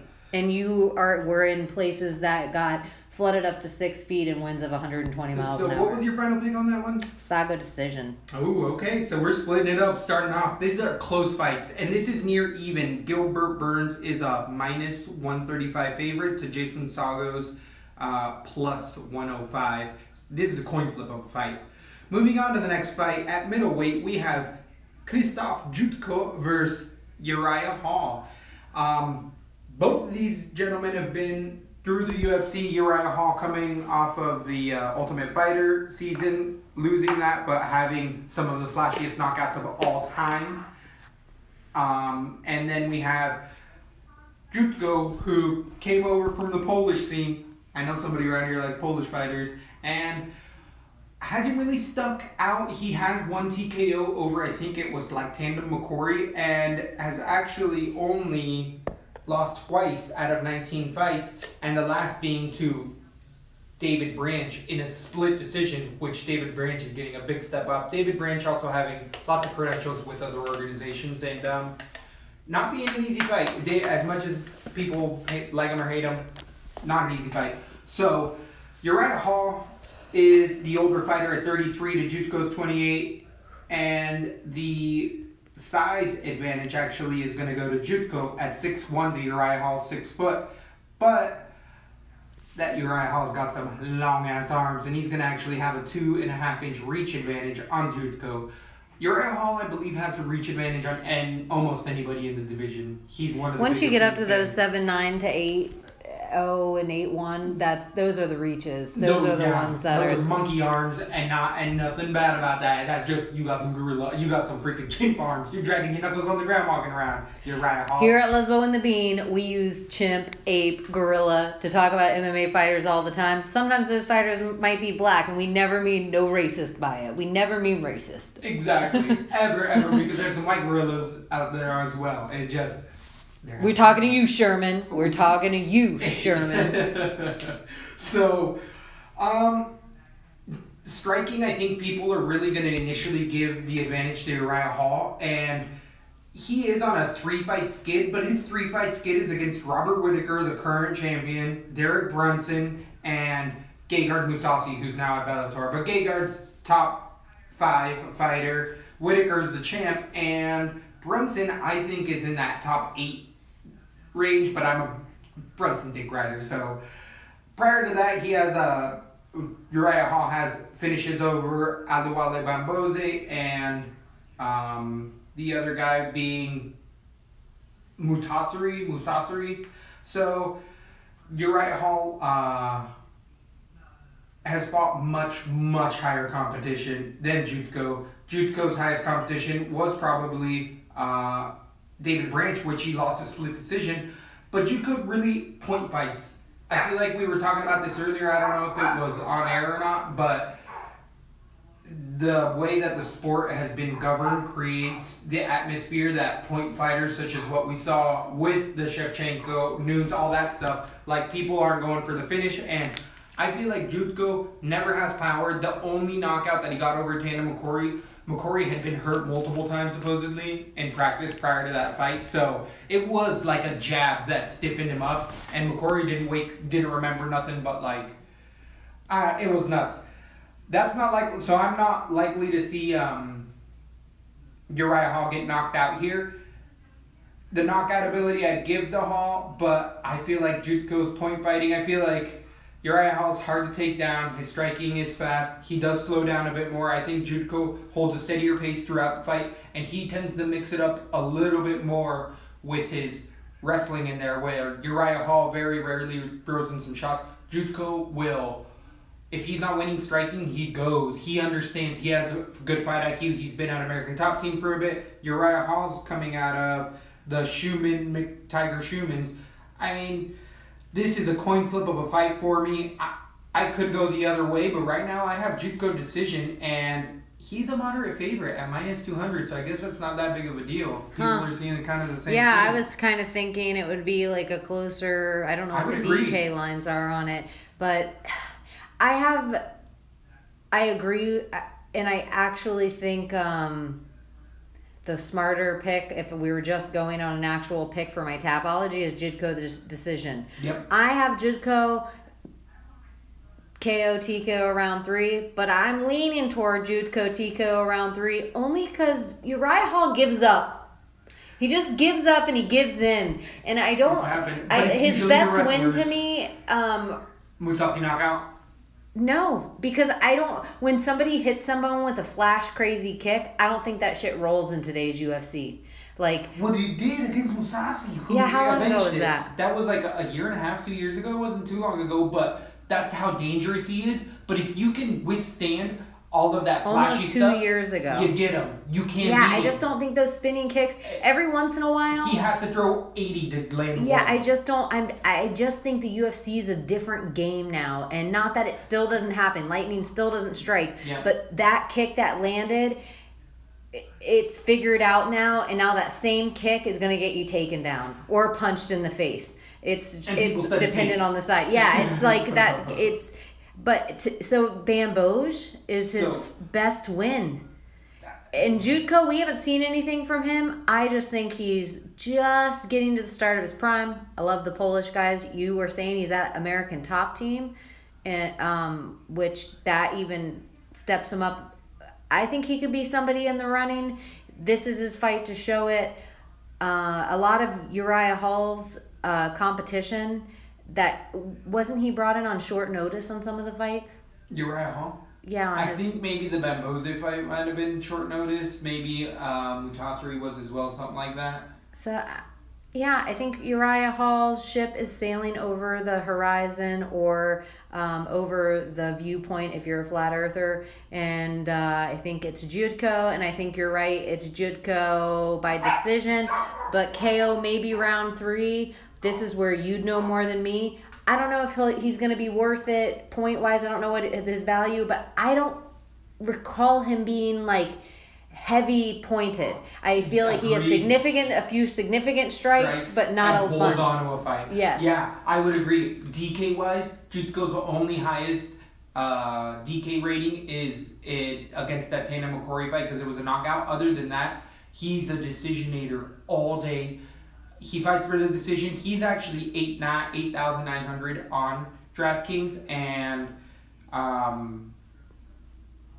Hall is 7.3. I think the value's in Hall if you're going to put it on DK, but I am going Jutko as well. But I think Jutko's overpriced. DK 7.3 away. For 7.3 for a veteran like Uriah Hall. I could put him on a few cards because I just don't see him getting knocked out in the first or second round. That's what I'm saying. Jutko's not finishing Hall. But if there's a finish, it would more than likely be Hall. But I see the decision going to Jutko. These are some split up fights. I think we're we're telling you we think a win, but I also think for a DraftKings card, Uriah Hall might be the pick for 7.5 or whatever. That money is 7.3. Yeah, 7.3 even better. Because you know he's going to get a couple takedowns. You know that's going to happen. You know with the takedowns. It'll go to the third round and Uriah Hall, even if he doesn't land a lot, he throws a lot. And he's super dangerous in round 1. So if someone's gonna get clipped, I'm starting to lean toward Uriah Hall just because Jutko does have that super forward pressure that a guy like you don't want to do with a guy like Uriah Hall. I think that though he's not, the game plan is gonna be stay away and shoot. I think that Jutko has a smart, he's not gonna go in and brawl because he doesn't. He has game plans against every fighter, and it doesn't matter if they're boring or not. He has them and can stick to them really well. And I think Uriah Hall's game plan, you end up shooting under them and taking them down. And that's where we've seen historically Uriah Hall's able to get outmaneuvered. People will just hold on to his legs for the whole 2 rounds up against the fence and win a fight. And it works against him. Moving on to the next fight, we have a heavyweight bout between Daniel Spitz versus Anthony Hamilton. Spitz, the younger of the men by a decade. Spitz being 27, Hamilton being 37. Spitz only has 1 fight in the UFC, and Hamilton has, I believe, 6 or 7. He's been checkered in, to say the least, Hamilton with 2 losses as of late, his last 3. Anthony Smith is also one of those guys, so much potential, glass chin. But is it a glass chin when you're a heavyweight? I know, it's questionable. So, you just have so much force and size you're dealing with at these points. But Hamilton's been at Winklejohn, and he's really started to come together, even though I know he has a couple losses. I've said it every time, because the potential's there. Every single time. Chin. Every single time. Your only time you bet against Ngannou, I think you picked Hamilton. No, I never picked. I only picked Henry. Let's pull up our records. Let's pull up our records live on air. Yeah, I picked. I'm gonna open my Hamilton record because I can't stand him. I don't know why. I don't even know if I've ever voted for him, but I want to know. So Spitz being the younger fighter, only having one fight, and that being a loss as of late, he's definitely the greenhorn here. But that chin of Hamilton is so sketchy. Real quick, I pressed the wrong one to open it. How do I open it? Do I press open? Fighter page? Yeah, you go that, and then when you go to the little sidebar, this is on the Tapology after we're going to our pages. If you're on your mobile phone, you go to the open page, then you click the little circle where you're... I'm 4 for 4 for Hamilton. Oh, I'm in the exact same boat. I'm 4 for 4 in Hamilton as well. And I picked Ngannou against him. I did too. And I pick... He's just so checkered. He's so sketchy. It's that chin. 100% it's that chin. You just don't know what's going to happen with it. And you can't rely on it. Spitz doesn't have a crazy amount of power, but he can hurt you. His striking looked very rudimentary. He did lose a decision to Godbeer in his debut. And prior to that, has some TKO finishes against regional guys. Nobody that you've ever heard of. I think this is a huge step up in competition from even Godbeer. I think Hamilton has the athleticism and everything, but Spitz just has to walk in, eat a punch, give a punch, fight's over. I have been so torn up about this. Spitz does have the reach advantage at 82 inches reach over Hamilton's 67-inch reach. Spitz coming in at 6'7" to Anthony Hamilton's 6'5". I mean, I think that benefits Spitz because it's just that much more size, and again, that chin. I have Hamilton TKO round 1 because I think that he can be more of the sniper in this fight. With this fight, though, it's going to be scattered on my DK plays because I can't trust him. I can't go all out and pick Hamilton because that's not a guarantee, especially at heavyweight. I just think Spitz is in over his head. I think he might go in there and try to finish it. I really, really hope Winklejohn have a fucking plan. John Jones, I know you can't fight. Get a game plan together for Hamilton and help this motherfucker out. Cover up for the first round, and especially going into the later rounds, if this goes later, it's just more in favor for Hamilton for me. But, I mean, a breeze could blow in. Someone can open a back door and Hamilton's out. So, how do you feel? This is going down. Oh, man. What's their cost on DK? So I can put it in my computer and calculate this. The value of these either fighter? Oh. Because the way I would sum up this fight in an open blog is who lands first. Whoever lands first knocks the other guy out. If I don't know anything about these fighters, and I might as well not know anything about these fighters, because Hamilton, even though he's been in the UFC forever, has a shit record and probably has a similar amount of rounds as Spitz, even though Spitz has only fought in the UFC one time. It's pretty... Spitz also could submit Hamilton. I know that Hamilton's at Jackson Wink, but that's never paid off before. I'm just... I think... Spitz DK line is at 7,400 for Spitz. Anthony Hamilton is 8,800. It's who lands first. It's who lands first, but there's gonna be a finish somewhere. I don't think this is going into 3 rounds. Hopefully it doesn't, because it's gonna be a sloppy, disgusting fight if it does. I don't think either of these guys have the gas tank to go into the 3rd round. More so, I think Spitz has a weaker gas tank. He just doesn't have the fights. Hamilton's been in decisions, a lot more knockout finishes, but they're not gonna be trying to get out of the 1st round. Who lands first? Whose chin stronger?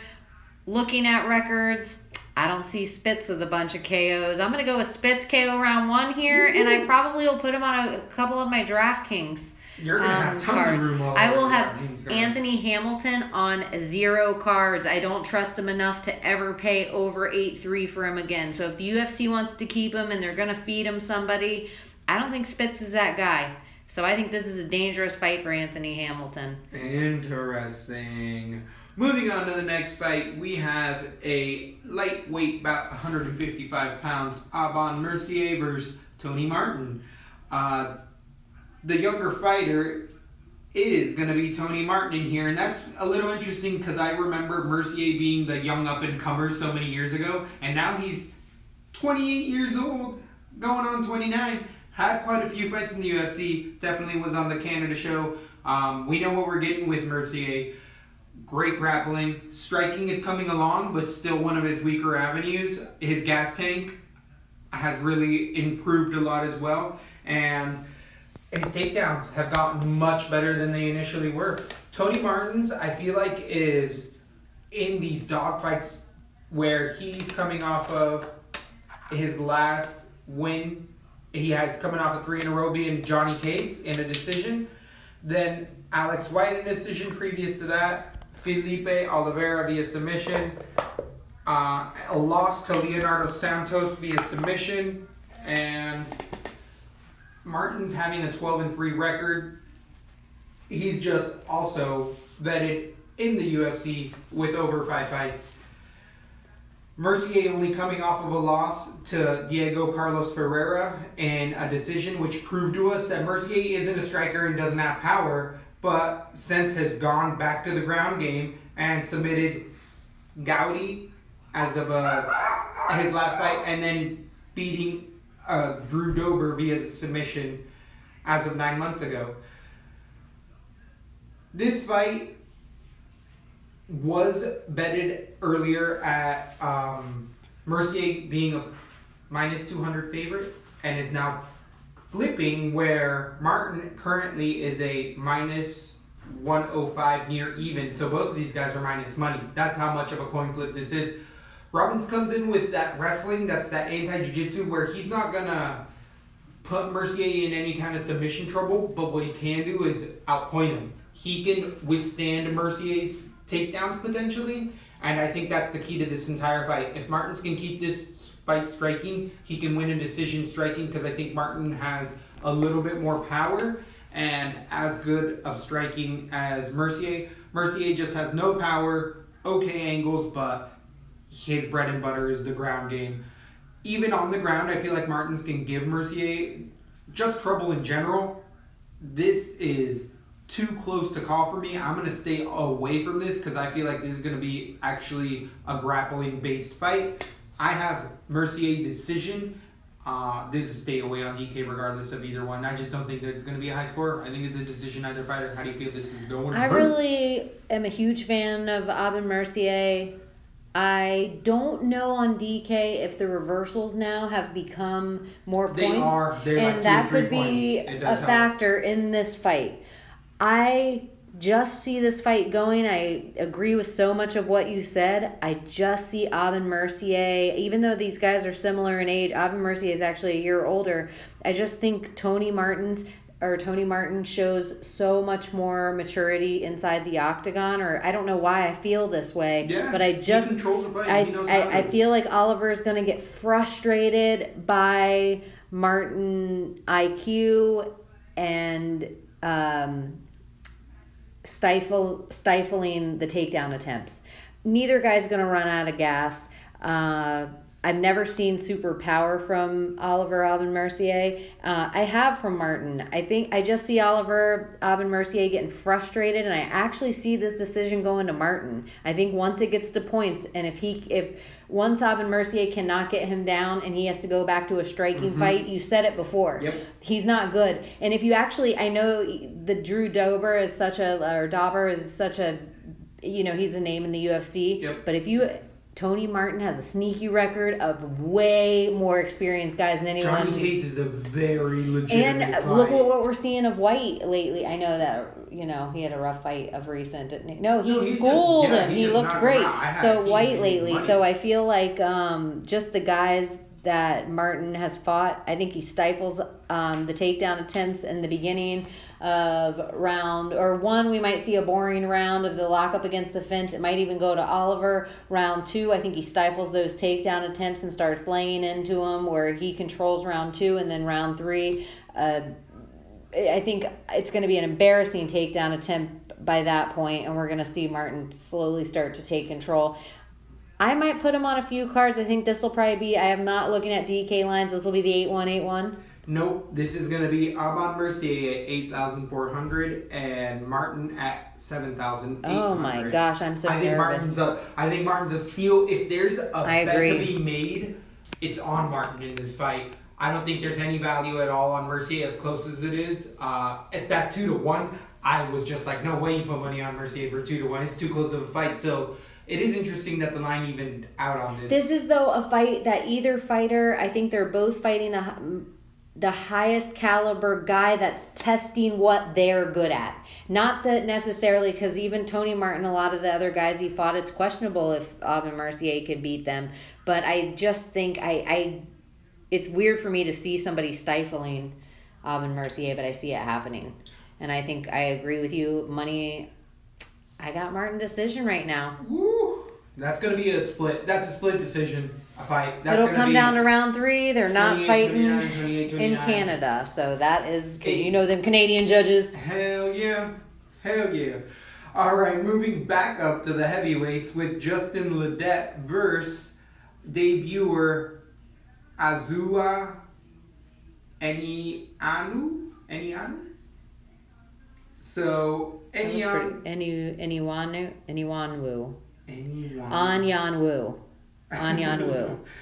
Azuna. Nickname Zulu. Good. Yep, Zulu versus Justin Ledet. Thank you for liking one of my tweets. His nickname is El Blanco, but I'm gonna forever know him as Burnt Ramen Noodles because his mullet, he had a tiny mullet that was I remember that. Disgusting, most disgusting. It almost looked like So Glow. So, Ledet's coming off of a suspension for steroids. He's just probably had some tainted And I don't pills. care as long as he pops after my DK card. Yeah, agreed with that. So, Because I made money on that John Jones fight. The truth. Ledet's coming off of a 2-fight winning streak in the UFC, beating a decision with Chase Sherman, really boxing him up, and last beating Mark Godbeer via decision. I think it was a Darce choke, rear naked choke.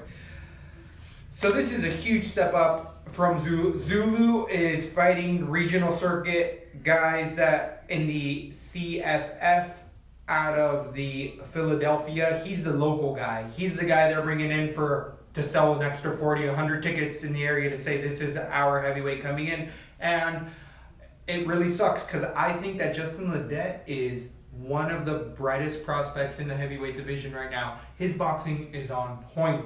Look at that Chase Sherman fight and even his prior fight with a submission. He sets it all up with his boxing. Beautiful, crisp jab, moves in and out really well, knows how to counter and set up traps. Take down the fence is okay. It hasn't been tested much, but Zulu isn't going to do that. Zulu goes in there and tries to strike a little more wildly. And I think that Ledet's just going to hold on the first round, and he has done this in other fights. He really knows how to be a ring general in there. I really think Ledet can be making a run for the heavyweight division. I'm all on Ledet. I think round 2, he weathers the storm from Zulu in the first round. Zulu comes in, swinging, doing that stuff. I don't think the takedown's going to be there for Zulu if he even goes to it, which I doubt it. And TKO, if not flat clean knockout. Round 2, Ledet. How do you feel this one is going there? I got Ledet submission round 1. I think for all the same reasons. I think he can stand and throw with Zulu. I just don't think he needs to. I think the amount of experience that he has over Zulu, a local prospect, not a number 1 local prospect, not a number 2 local prospect. Yeah, that's right. The 3rd best guy in Pennsylvania. That is not impressive to me when you get to these UFC caliber guys. I love Chase Sherman. I think he's a banger and he's a prospect in the division, and Justin Ledet looked good against him. I can see a Ledet knockout round 1 as well, but I'm going to go with the safe submission. And I think you put him all over everything. I don't care how much he costs. That's exactly I don't care my what he feelings. costs, everyone. I'm going to check that out real quick just to end up seeing that.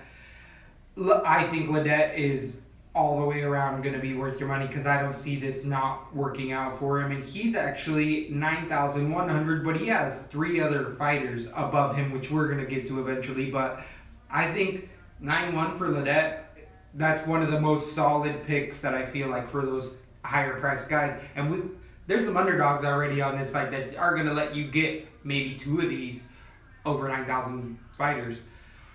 Moving on to the next fight, we have... Speaking, another one of those guys. Right, one of those top-rated guys. We have Sergio Moraes at 170 pounds versus Kamaru Usman, who is also a dark horse in the division. Nobody wants to fight Kamaru Usman. I feel like that's why he does have a problem. We've been ride or die Usman. If you listen since the beginning of our show, we are American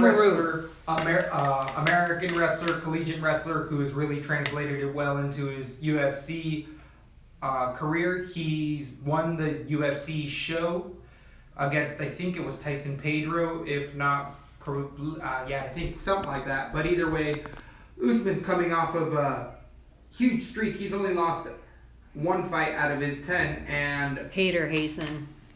That's who he beat for the show? Okay. I like Hader as well. He just has not grown nearly as much as Usman in the UFC. Agreed. I think Usman's striking has really come along since he's been in the UFC, and he always goes back to that wrestling because it's good, and it is good. Great shots.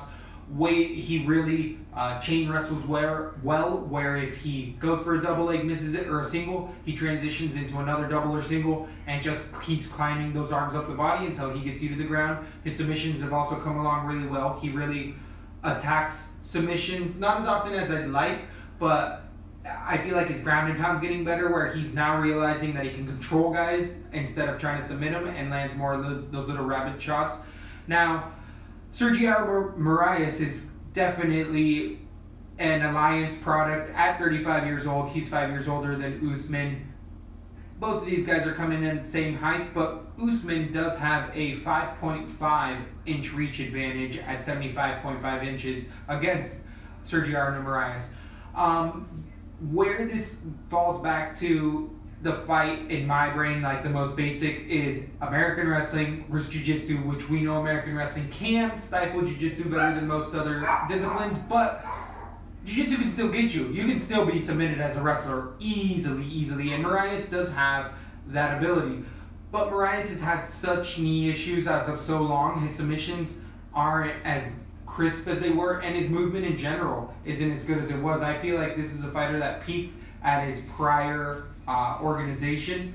He does have multiple fights in the UFC going on 3 or 4 years now. He has, as of late, Sergio Moraes beat Davy Ramos, Zach Ottawa, Luna Chagas in a decision that was turned over for some reason, Amari Agmedov, Mikhail Leblou.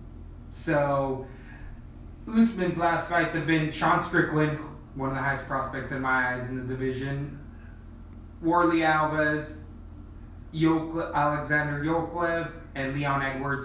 I mean, both these guys have high caliber fighters, but I think Usman has the trajectory of championship belt guys compared to Moraes' only... Sorry about the background noise, everyone. Remember, we are in that hurricane studio. That tornado wins. So, Usman, in my eyes, can get this fight to the ground, fight off the submission the entire time. He can potentially get a finish. If it's a finish, it'd be via TKO ground and pound in my eyes, but I don't think that's going to happen. I think Moraes can hold on for dear life for 3 rounds. I think this is an easily 30-27 decision, but Usman, I think, is too expensive on DraftKings. He's one of those higher fighters we were just talking about. But before I get there, how do you feel like this one's ended up going down? the way my card's looking, I can afford any of the higher price fighters. I'll put Usman on everything. He's always worth all the points. He lands significant strikes from the top. He usually gets the most amount of takedowns. He usually has total amount of control, ground and pound. Sergio Moraes, here's what I think's going to happen. I could see him holding on and it going to decision, and that seems to be how Kamaru Usman plays because, you know, he tends to be safe. But the other thing with Sergio Moraes is he's one of those guys that I feel like the UFC has just kept around because he puts asses in the seat in Brazil. And his last few fights have been in Brazil, which I'm not saying anything that Brazilian fighters don't test clean, but this fight ain't in Brazil. And sometimes Brazilian fighters don't test clean. He's a little too old for the level that Usman is at the stage Usman is. Like, Usman has, 5 years to grow, and I just think this is such a huge step up for Moraes. I don't think he knows. Kamaru Usman is like a twister coming at him. I think he's going to lay the points. I can see him actually giving up in round 3.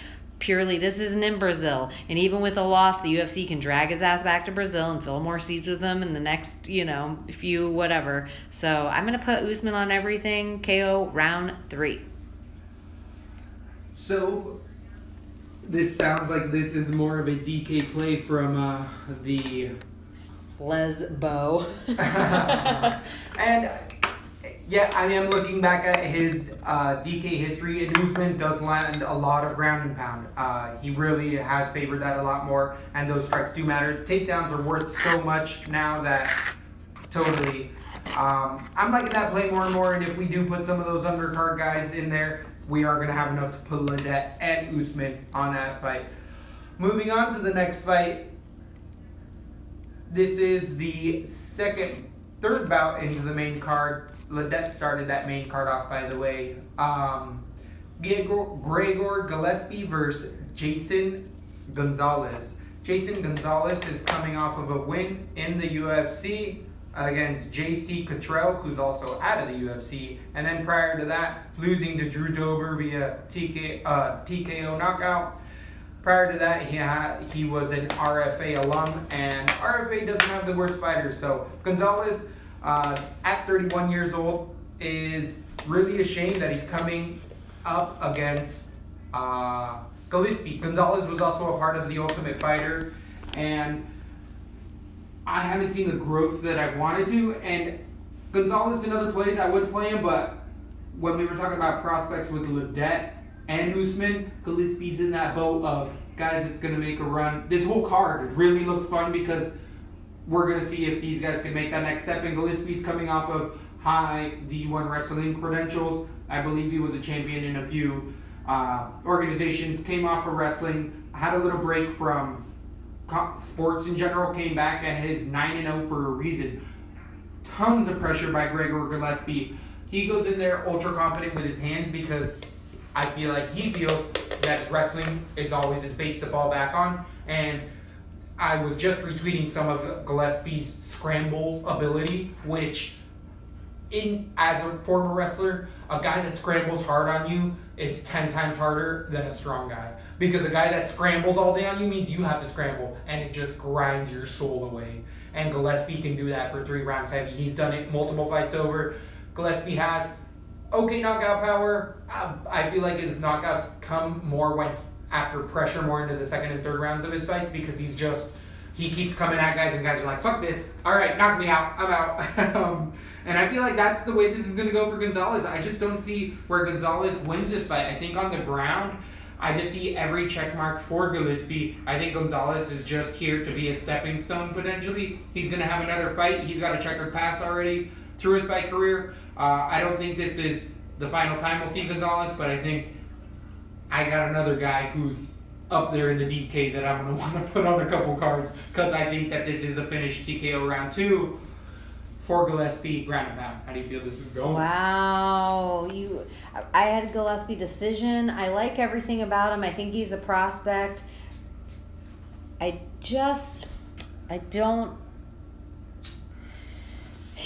thought Gonzalez was younger. I thought he was like 28, and I wanted to give him a lot more time to grow. now that I'm looking at him, and he's a 31-year-old guy. He's instantly a contender. Yeah, But he Gonzalez ain't yet. is almost 32 years old, and I really just like Gillespie. I got decision Gillespie, but I think I'm going to change that. I'm going to just split the hairs here with your round 2 pick and go with round 3. I like that. I think it's gonna be a big upset if that goes the other way, because right now Gillespie is a minus 425 favorite to a plus 350 underdog for Gonzalez, and I actually think he's a safer bet on DK as one of the more expensive guys.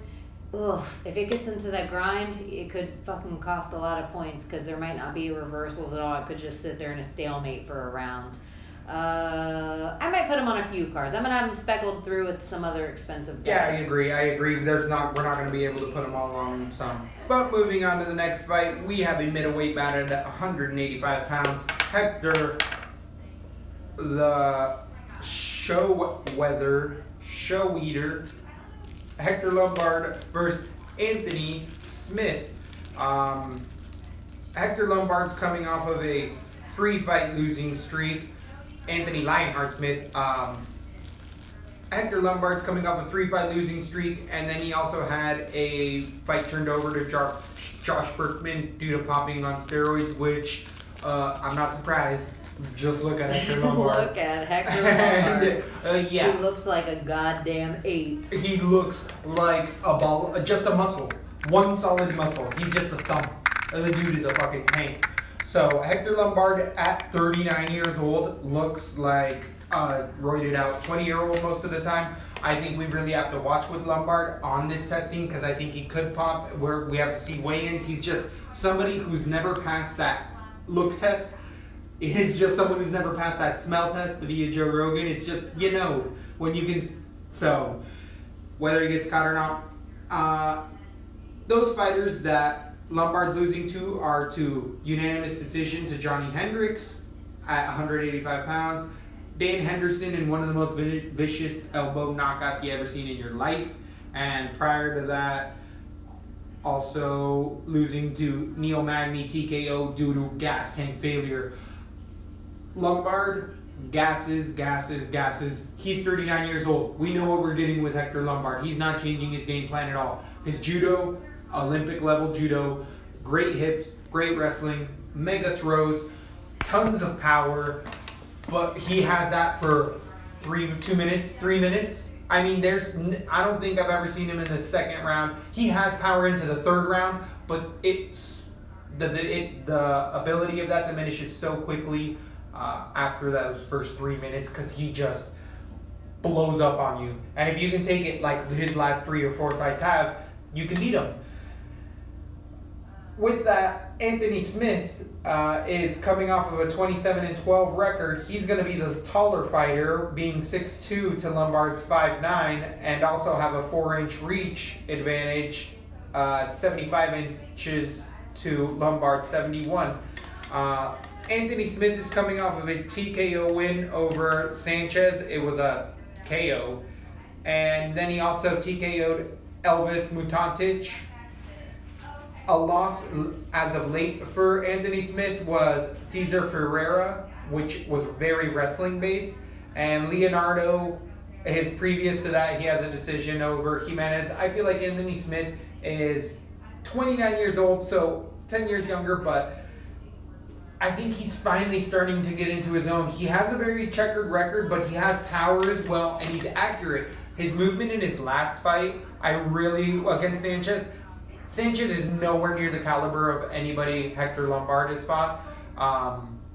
And Anthony Smith gets hurt in a lot of his fights.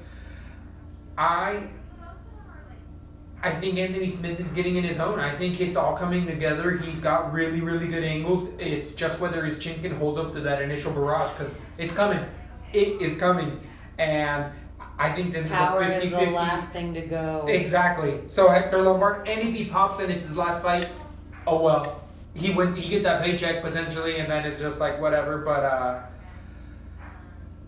this is a near even fight at minus 115, both fighters. So this is 50-50. On Tapology, this is 50-50. And actually, the slight advantage in the TKO ability people are giving to Lombard. Like I'm saying, Anthony Smith is really starting to move his head well and get away from there, but it just takes Lombard. He did it to Dan Henderson, but Dan Henderson, do you remember he popped him? Dan Henderson's all sorts of hurt. He did it to Magny too, and he threw 50 punches in 30 seconds.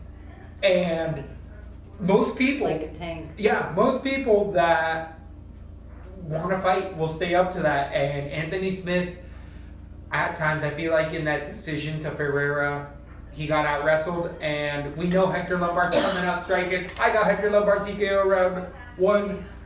How do you feel about this goddamn fight? I'm so flipped on this. How much are they on DraftKings? I think this one's the one that's going to be like 8-1, 8-1. Let's see. And, pulling it up. We got that slow internet, that hurricane in there. We got that Irma net. Oh, damn. It's reloading me. It kicked me all the way out. I love me some DraftKings, but sometimes it is a pain in the dick to manage through some of these guys. So, the odds for Lombard is 8-1, 8-1. Oh, This good call. 50-50 All the way around. So this is my first instincts of this is that I really want to stay away from it all night. This is one of those fights that it's a card killer. Yes. This fight's a card killer. Yes. Somebody's going to get 0.2 points or 0.5 points, and you're like, what? I can come back from a lot of things, but now all my 100 pluses don't even matter. All my 120s and 123s don't even matter, all from this. But on my a couple cheaper cards, I go the other way with this. I have white. Only... You have Smith. Smith. Yeah. I have Anthony Smith. I just think Hector Lombard is a finger hold in the mountain of bodies that a young fighter would have to climb. If he doesn't win this, he's done, right? No, this is what I think. Ooh. If he's willing to fight, he's fighting for money. How many...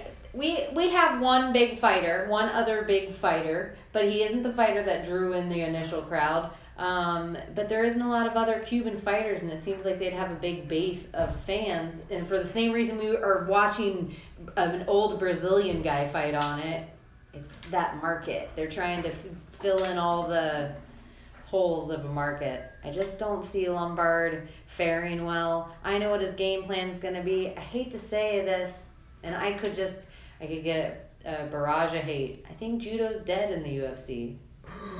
Gasp. What do you think? I think that in its highest forms, there is applicable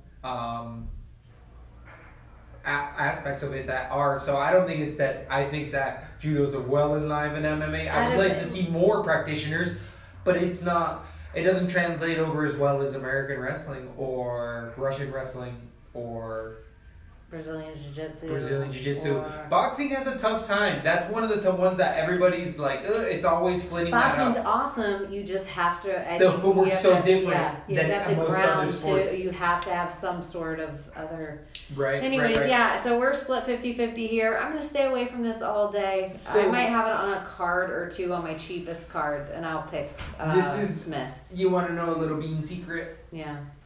This is where... On this night that is 50-50 or like slight underdogs, people that really have shots, I'll put a card together that'll be the opposite of what I pick to cover my bases, unless I know that there's a Ledet or a Usman on there.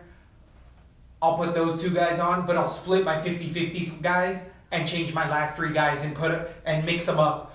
Because I know those two guys, potentially, I do got to be careful with overstacking those one or two heavy favorite guys because they are going to be expensive, but it's a little bean secret. I didn't understand it. I hope our audience did. So I'll have you don't have to read. They probably got it. It's probably me. I have Hurricane Rain. It has been a little sluggish out there. I'm feeling it. It's been a couple of days. Salt and pepper in things. This is one of those ones you can salt and pepper in them. Because it could be a knockout for an extra 100 points, or it could be 0.5. I do think that this is not a decision, though. right? We both see Neither it. of us see it. Right. Or parlay, or a good bet to do on Bovada would be that you see a finish in this. I bet you that's gonna be through the roof, though. People are like, "Duh, that's not gonna go." Just like it's not something we didn't make up. Okay. Moving on to the next fight in the co-main event, we have Mike Platinum Perry. He was gonna fight.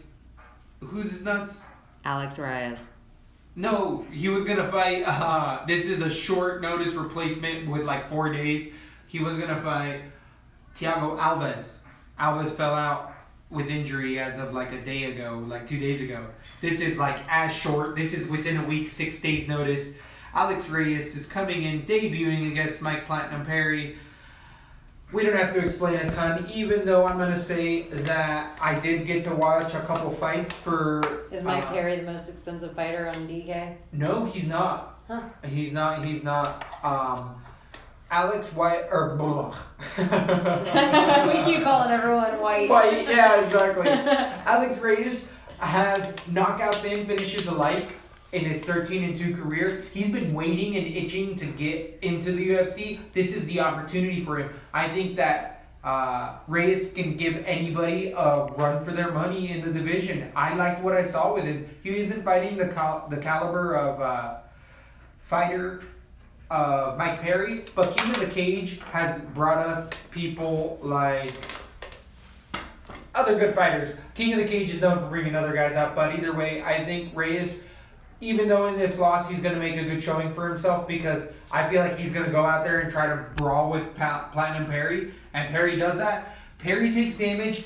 What scares me with Perry is that eventually that chin is going to give out. And I don't know if it's going to be this fight, next fight, or the fight after. We already seen it give out. He has one loss in Mike Perry's decision loss to Alan Jouban. That's the only time. I thought he got knocked out. He's been knocked down in almost every fight. There's not a fight. Mike Perry puts his head down, uses his boxing, but it's really winging punches. He has, at the UFC Spring Gym in Winter Springs, I believe that's Florida, yep, in Orlando, and out of California, the Cage Combat Academy is the taller fighter at 5'11", Reyes. I think Perry's going to end up getting a TKO round 2 just because I'm going to give Reyes benefit of the doubt and think he knows he's going in there an underdog and has nothing to lose. This is going to be a flashy fight. Perry's up there in DK. I think he's the most expensive fighter, and it makes sense on 6 days' notice. Reyes was preparing for a fight. He last fought a month ago, so I know that he was preparing as in he was thinking about asking another fighter, getting in the gym, and was like, hey, you want to fight in 6 days? So we'll see at weigh-ins what Reyes looks like, but I got Perry TKO round 2. How do you feel about this one? I think taking this fighter on short notice was a dangerous mistake for Platinum Mike Perry. He was prepared to go in there and swing with somebody and do what he does best, and now he's going in there with a guy that has a mean-ass ground game. I think he's going to get caught up when he's dry early in round 2. I think he's going to get submitted. I just think he is planned for a whole different fight for here, and I kind of like Mike Perry, and not to take anything away from his wins or what he has going on, but I think it's his antics out of the ring and the shit he says in the pressers that make him an interesting fighter. Yep. And he has his wins have been gruesome enough for everyone to remember them, and then so the shit he called out of knocking somebody out or whatever happens. It makes everyone like him. I like Mike Perry a lot. I had him in the fight against Alves. I like Reyes a lot. I think he's crawling up the rungs, and I just think he's not going to go in there and try to swing with Mike Perry. He's going to be smart, and he's going to catch him up, and Mike Perry's not planning for a submission attack in a ground game, and he hasn't been training for that. So I'm going to pick a crazy, weird underdog here. I probably won't put this all over my cards, only because I don't need to be so risky. I think that Mike Perry bit off a little more than he can chew, and I got Alex Reyes, submission round 2. Holy shit, It's crazy. It's crazy. Crazy. Mike Perry has shown pretty good takedown defense. Jouban did get him, but it was more just clinch on the cage, that Jouban fight that he ended up losing. So This is going to be a fun one either way. If it gets to the ground, my jaw is going to be open because Lesbo was all in on this and she definitely called it. They don't have the odds, but I feel like this is going to be a 5-6 to 1 favorite for Mike Perry. He just, what is there to explain? Yeah, Alex Reyes doesn't even have a ranking. Exactly, because he's debuting as a co-main event. So, good on Reyes. I hope that he can last into the second round and puts on a show and people, win or lose, like that guy, he gets another Rear fight. naked choke! Rear naked choke! Woo! I see. Rear naked choke Reyes. So, moving on to the main event. It's crazy. I can't even believe I'm saying it because I would have had Mike Perry over Alves. Wow, I had me too. Because I just thought they were going to stand and throw, Yep. and that's the fight I saw, and I'm Yep. like, who stands and throws with Mike Perry and wins that? Yeah. Hardly anybody. This is a whole different fight. And if Mike Perry had time to prepare for this fight, I would pick Mike Perry. Yep. On this short of a notice, it just worries me. Moving on. I don't even have to think about it. Because I probably won't have it on too many things, but it'll be that. This will be the one that if I end up in crazy money, this will be the one in that. first place. Oh, wake up somebody. Yeah, you'll be the 5% of people that picks it if there's like when you see the statistics on the DKs. Yes. So far with my and maybe I'm going crazy with my picks because it's been hurricane week and my last week was so shitty. I'm like, I gotta mix it up. To the main event, we go to the middleweight division at 185 pounds. The former champion Luke Rockhold taking on David Branch, the two-time two-division WSOF champion. David Branch is 21-3 to Luke Rockhold's 15-3. Luke Rockhold has been fighting at a championship level ever since he was in Strikeforce. His only losses are coming to the likes of Gegard Mousasi and a couple other, I think Jacare Souza was in there as well. David Branch, I don't think he's lost in the UFC since he's come back. I think his losses are in the UFC. He got out and has been on a massive streak. He's a decision fighter. His submissions is where David Branch likes to go, but nobody's really been able to stifle him. David Branch just came out on a big interview talking how a lot of shit, essentially saying like, I don't give a fuck what people say. I'm 35 years old. I have 21-3. People have said that I'm a decision fighter from now on. I get paid to fight and I get paid to win, and I need that paycheck.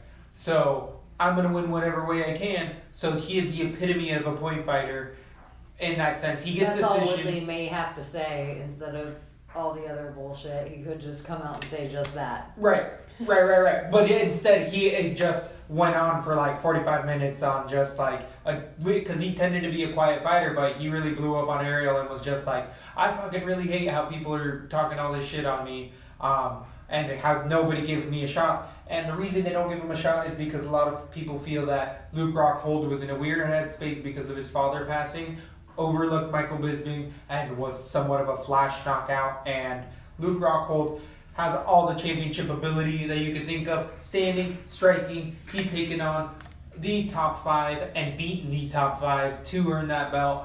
I think it's a matter of time. Tell Rockhold, if at his 32 years old, if he wants to do it much longer, I think he's always going to be a contender in those top 3 until he decides to step away. I have Rockhold submission round 4. I feel like Rockhold has just done those 5-rounders more than Branch. Branch has a couple in WSOF, but the best in the world is UFC, and I think that this actually kind of shows the WSOF versus our current champ. Even though Rockhold lost fair and square, I feel like it's a matter of time till Rockhold gets the belt back. So this is going to be that like Bellator challenging UFC kind of like, are you good enough? And I think it's going to be boring for the first couple rounds, but everywhere this fight goes, I have a submission round for Luke Rockhold because I think that Branch is going to want to take it there. Luke Rockhold doesn't care. He loves the ground game. He's over at AKA with the likes of Velasquez and DC, baby. the new and still champ. And still. So I think this is a heavy favorite at minus 550 for Luke Rockhold to the plus 400 for the heavy underdog David Branch. How do you see this one going down? I don't think this is going to be the welcome back that Rockhold wants. I'm so excited to have him back. I'm so excited to have him back. His gym is injury prone, but DC's look good. DC's come out and looked good, and he looked actually great in his last few rounds before the bad stuff, before the juice kicked in. I want to see Rockhold come out here and look amazing, but I agree with you wholeheartedly. The first 3 rounds are going to be boring. They are going to be a boring grind. It's going to be very defensive. Exactly. Both sides. They're both going to be close to each other. We might see some, a couple of ugly elbows from Rockhold. Rockhold is fighting guys like DC. If you don't think he can handle a guy like David Branch, you're crazy. I just think it's going to be boring at first, and it's going to go a little longer than expected. I think ring rust is real. I think it's going to take Luke Rockhold a few rounds. I just don't think you can sleep on David Branch. David Branch is one of those guys that he might be in the UFC for another 2 years, and every time you hear his name, you might say, who? He's in a main event, and you still might not know who he is after this. So, I agree with that. 100%. I think he could surprise everyone here. This is a heart pick and a head pick. I'm going to go with Luke Rockhold, and I'm going to go with submission round 5, only to be different, because I had decision originally, but I forgot it was a 5-round fight, and you saying submission 4 makes total sense to me. I just think David Branch needs this. Yes. And it's not his ego that needs this. It's feeding his family, and that's sometimes a bigger thing. Motivator? Yeah, motivator than ego. I want to see Luke back, I want to see him Bisping. Obviously, that's the fight I want to see Bisping fight. I know Whitaker, but I would like to see Rockhold Whitaker as well. So I hope he comes out and wins. That's all I got to say about that. So, as far as DK, I feel like we need to pick a fighter who's our underdog, and I don't know if we have any unanimous. We agreed on any. I don't think we did as underdogs. This is gonna be a turbulent fight card, to say the least. There's gonna be upsets here. I think for money-wise, though, we both thought that, would Martin by cost? Either that or Hall. I like Uriah Hall by cost. You were saying somebody else too. That was it Burn Sago at the beginning? Yeah. That we said Sago was because he'll be so cheap that he'll be worth it to put on every one of your cards to afford another expensive guy. We might have, maybe it doesn't deserve one. If there isn't one, it doesn't deserve one. Yeah, I think that's a better call. That's it. For all things Lesbo and the Bean, follow us on Twitter at Lesbo and the Bean. And if we come out with anything beforehand, maybe we'll do a live event. Who knows what'll happen from the hurricane? Who knows? And lesboandthebean.com. Lesbo and the Bean.